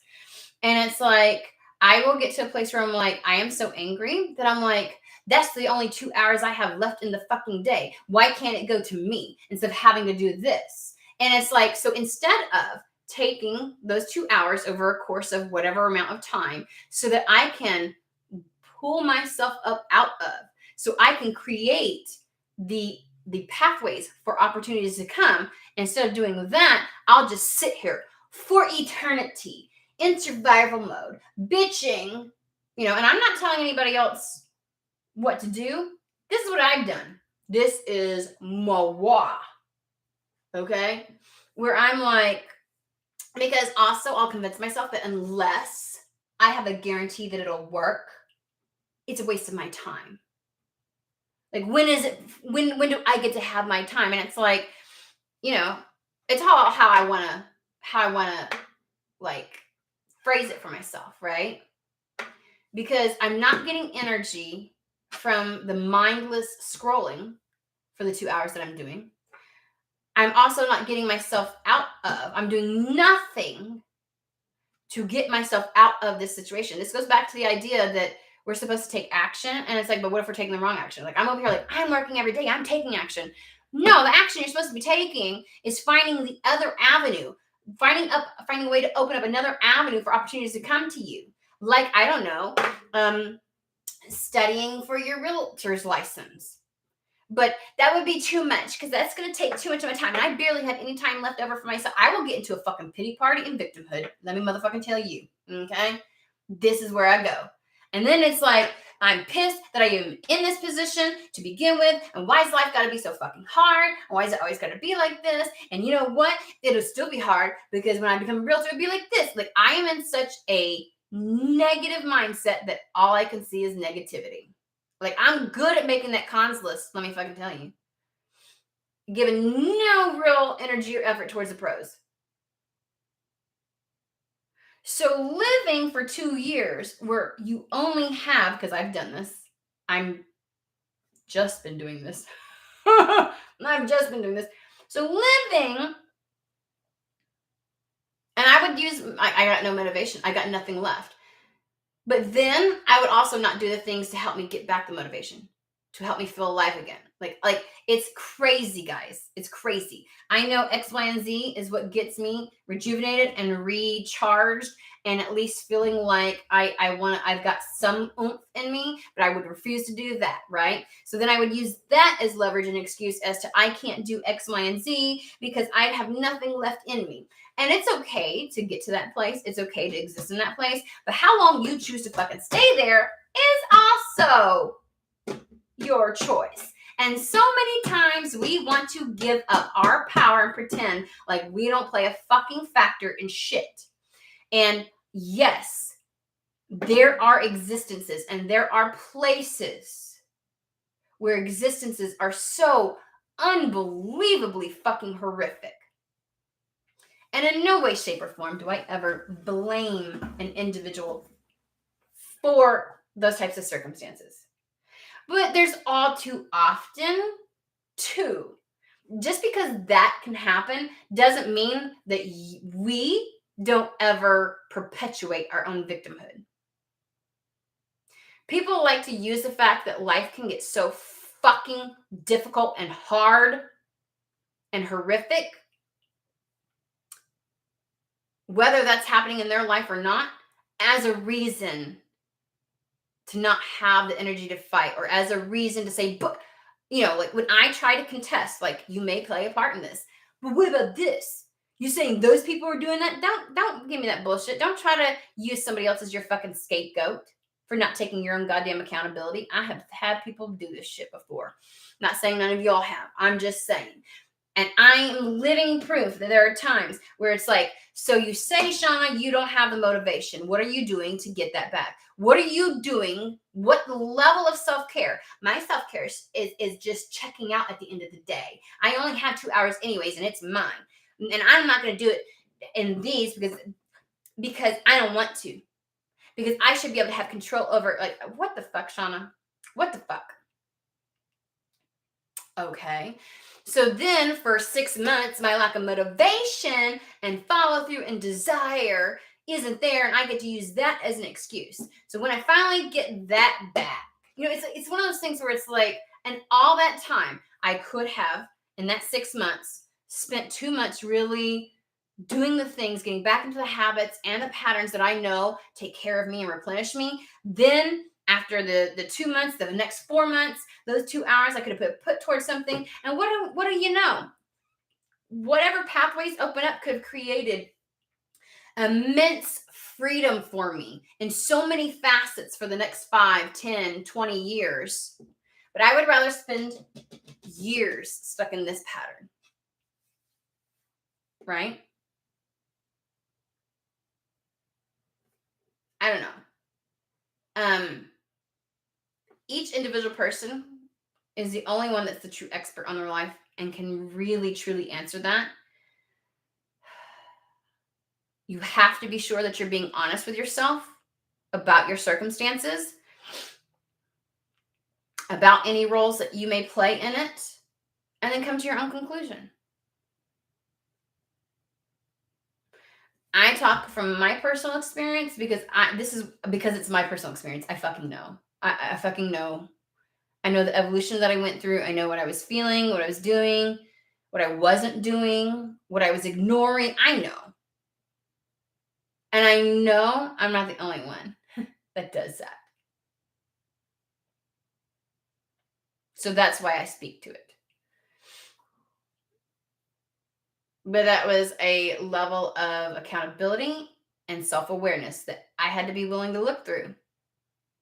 And I had to be willing to admit. And I had to unpack.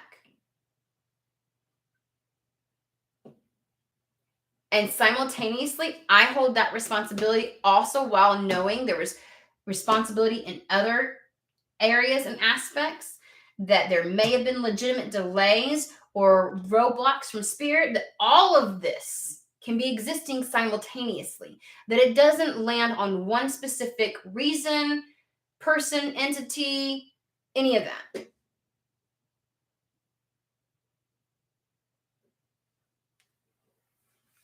It's everything, guys. So, anywho,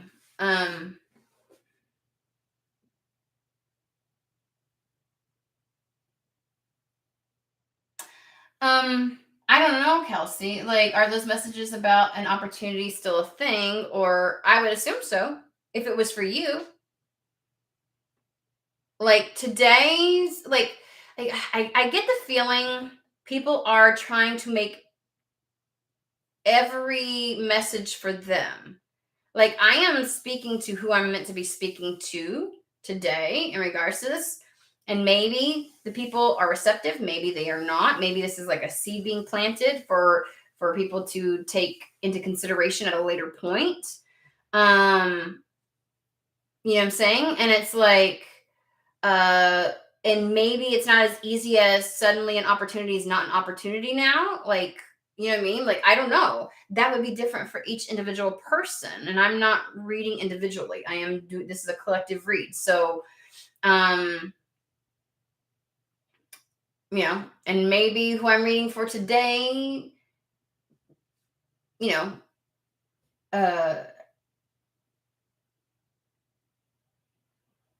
what I would say is that there is in any, like, my understanding about that is, you know, I know a lot of people say what is for you will not pass you by, but again, there are specific things that can pass you by because you are not in alignment for it.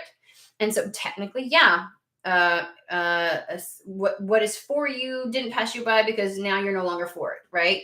That doesn't mean there won't be other similar opportunities. That doesn't mean that opportunity won't circle back around. That doesn't mean that differing opportunities won't show up. Like, so maybe there's one that's been in the pike and it's gone. I don't know. Or maybe it's just been delayed. I don't know. Like, the idea and notion of an opportunity not being there anymore. Can it happen? Absolutely. Does that mean that there's suddenly no opportunities? No, that doesn't mean that. It just means that, you know, if something was very specifically for you, and of course, the only real way to get into that is to, you know, doing the personal reads and stuff like that. So I don't know. I don't know how to answer that with this because that doesn't even feel somehow relevant.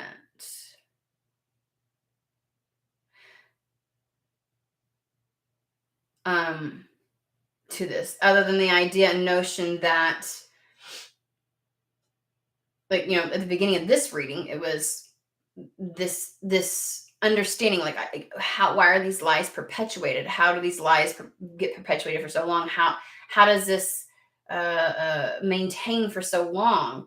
And it's like, you know, because it was like feeling like something out there is meant for you and you feeling like it's a lie or something. And it's like,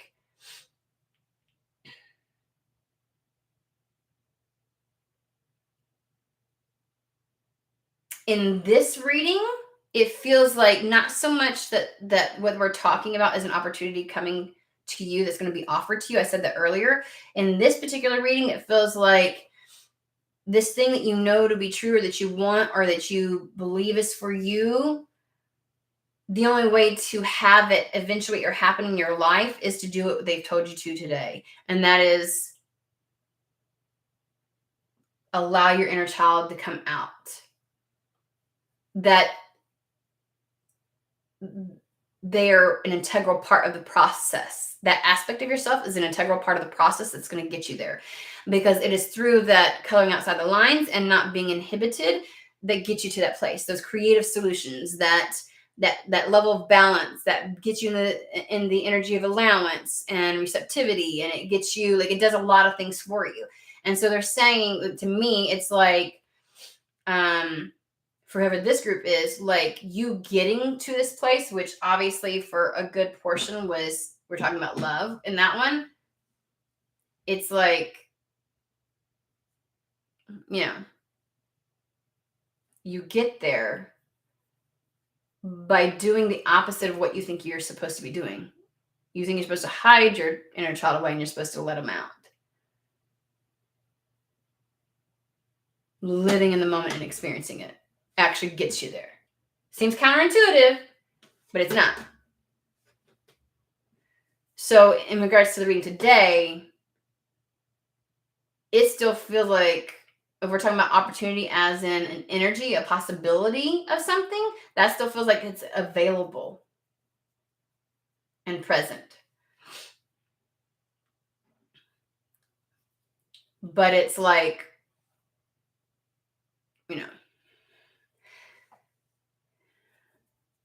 you can't just tell somebody,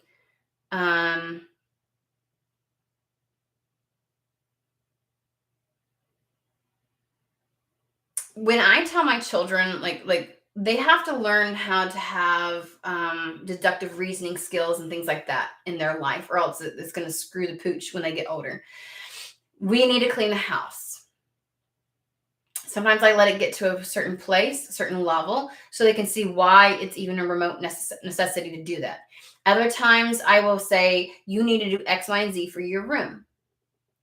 But I don't give them the steps. Now, when they were little, because they have neurodivergency, like, their ability to work through that and process and organize isn't as well developed, you know what I'm saying? And it's very difficult for them. So I would give them the steps. But I also learned real quick, by constantly writing everything down.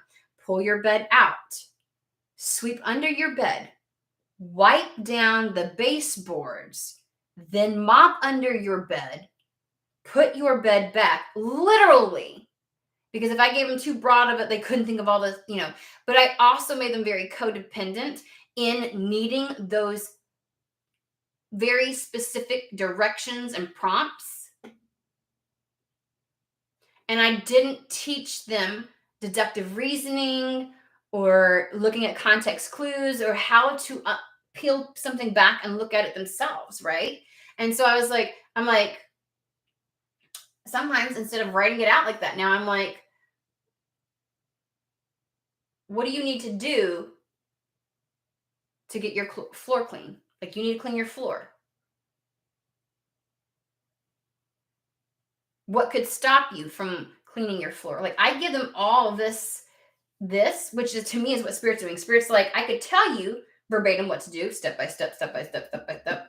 But you need to discover for yourself what it's like to allow, how do I get my inner child out? And how do I, Like you need, like, the integration piece is you doing it yourself, not being told what to do.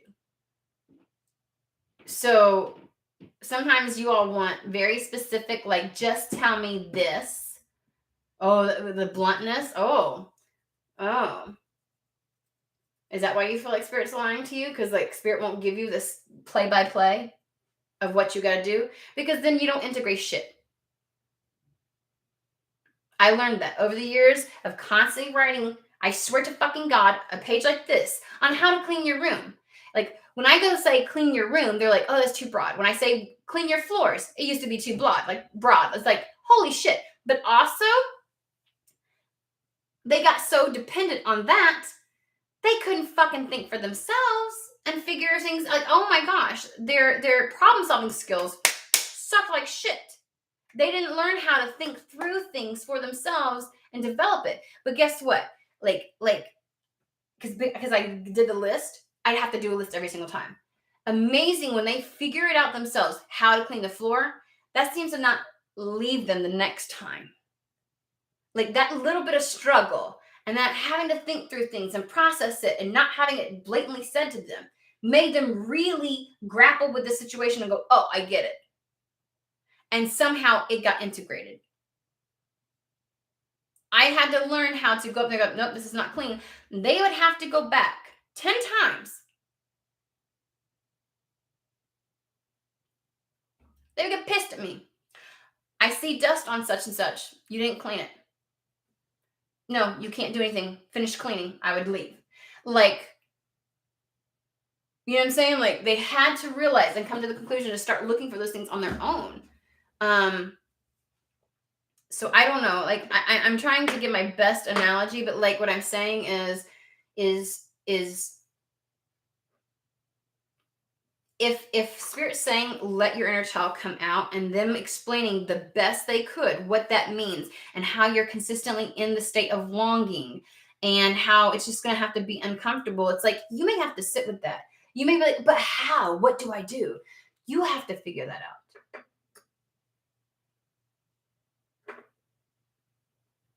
If Spirit tells you, then you're just going through the actions. You're not integrating shit into your fabric of being.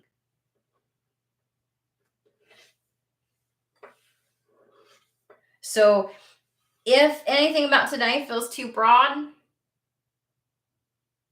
sit with it for a while. Or don't.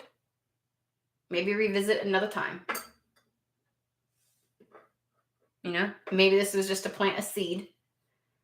And then a year down the road, somebody else is going to say something and something fucking lands. You know what I mean? Like sometimes that's the purpose of it. And just be okay with it, guys.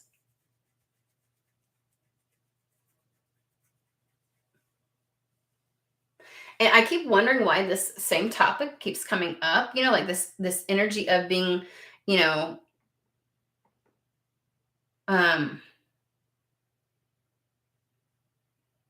angry how the process in which it takes to learn how to move fluidly through energies and operate in a sense of unity within oneself.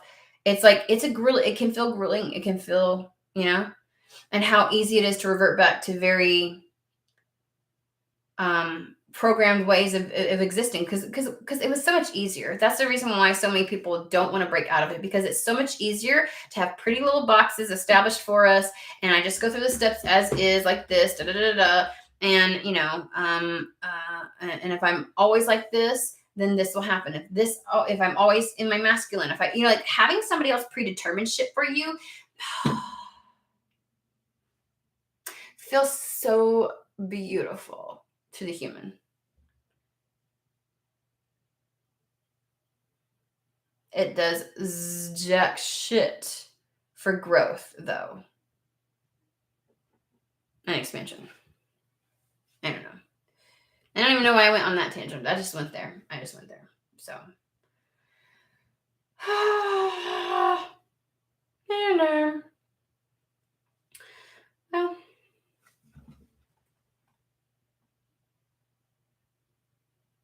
yeah. And I'd be lying if I didn't say sometimes I wanted that instruction manual, David. Like the struggle's real. And I also have to be aware that sometimes I am the struggle.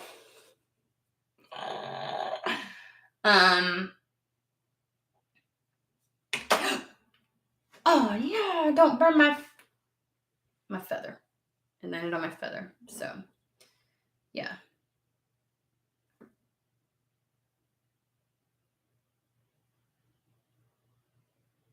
Anywho, guys.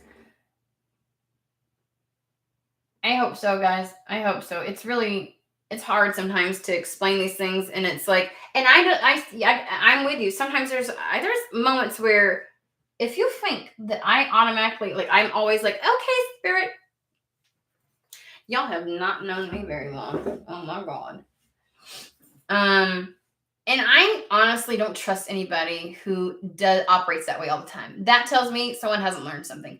If people aren't out here in the trenches, like struggling with spirit and struggling, and like really going at it and sometimes not agreeing and fighting with these things, and they're just like, okay, that tells me you're still in the Matrix C programming. I just do what I'm told. I go on to get along. I pretend like things are okay when they're really not, because I'm so used to operating in a mask. So that's why some people don't like the all love and light shit out there, even though I understand the point was to bring balance, because we were in a very dark, unaware state before, and some people use the term love and light. But some people take it to the point where it's like, no, you're just trading one way of one matrix for another in that capacity. Like it shouldn't be pretty. It isn't pretty. It's not always nice. There's ups and there's downs. And if somebody's always in the up, guarantee you they're not doing what they say they're doing.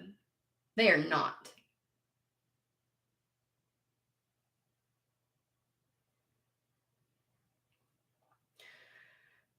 Anywho.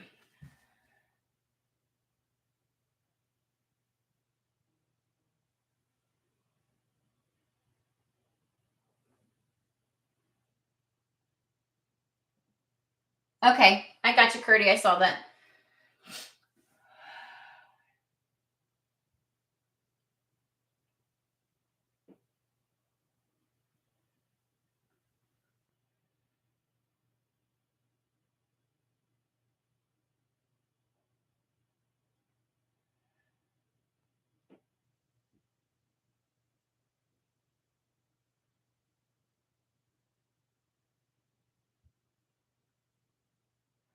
I have no clue what I said, Manishka. That's how the opportunity will show up. Got it. So beautifully explained. I don't know.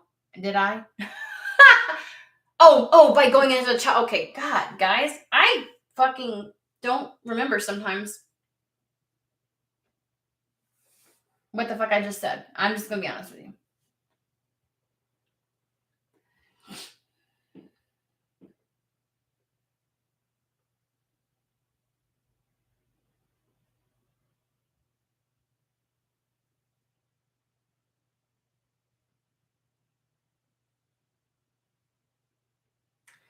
I appreciate that. Amen. Amen. It sounds like you're saying amen. It's funny.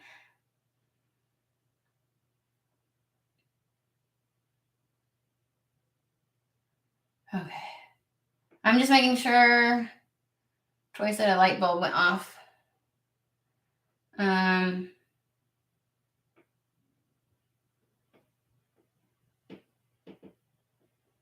Yeah. So. Okay. And if I come across a little rough, guys, the other piece is because I am not going to let anybody bullshit themselves.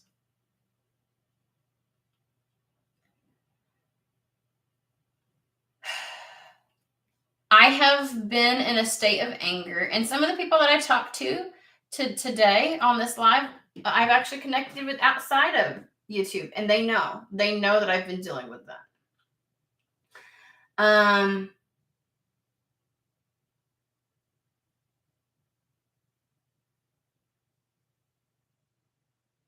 Yeah. And so it's not, I don't come to this information lightly. I obviously had to experience a level of it myself, and I understand how difficult it can be. But I will never leave anybody in a state of victimhood. We absolutely can be victims. But to me, being a victim of something is different than victimhood. Okay? And my main goal in doing this, and I've said this from the beginning, is to help people stand back in their power and their truth. And I don't care if that is in regards to life as we live it on this earth or with spirit. No, you need to get back in your fucking power. And as soon as I feel like somebody is slipping too far out, I'm going to yank you back in. That's a part of what I do here. So, and unfortunately, I've had to be yanked back in. And I'm not leaving. That's like abandoning somebody out in whatever. It's not my responsibility to do it for any of you all. But by no means will I ever not throw you that rope to pull you in. It's your choice to grab onto it or not, to what I say, to what I give you, right? The information that I share with you. What you do with it is your business, right? But if I see that you are floating off into the fog somewhere and getting lost and not feeling like you are firmly rooted in your power, I'm going to give you what I can to help you regain your balance, to get out of that fog. So, and one of the things I am a very blunt person when I read. So if there is, I know some readers are like, oh, spirit's never this rude. Fuck that shit. If spirit got something to say, they know that they got leverage and free reign to say that's how they fucking mean it. However, it's like we're not sugarcoating shit here. That's just not how we operate here. Okay? And so despite my lack of sugarcoating and everything else like that, know that I also say everything with love I've been there. It's not for a lack of experience. I've been in the downs. I've been in the shitty shits. So, anywho, well, thank you, Troy. I appreciate that. Yeah, the Leo ascendant, right?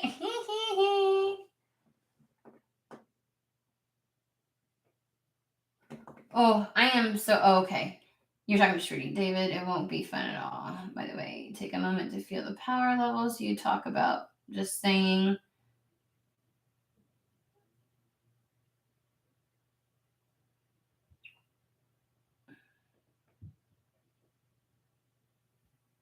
So, yeah. All right, guys, I'm going to hop off. I've kept you on for 2.5 hours. So how about we make it a goal to help each other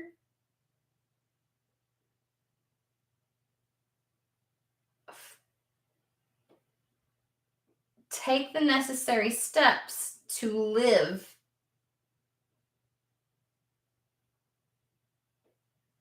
or the necessary steps in identifying how do we do this? How do we do this incrementally? Like, how do we do this? I know that we discussed it today, but it's like maybe in the moment, maybe we need to do some more, like getting into this. Like, how do I explain it?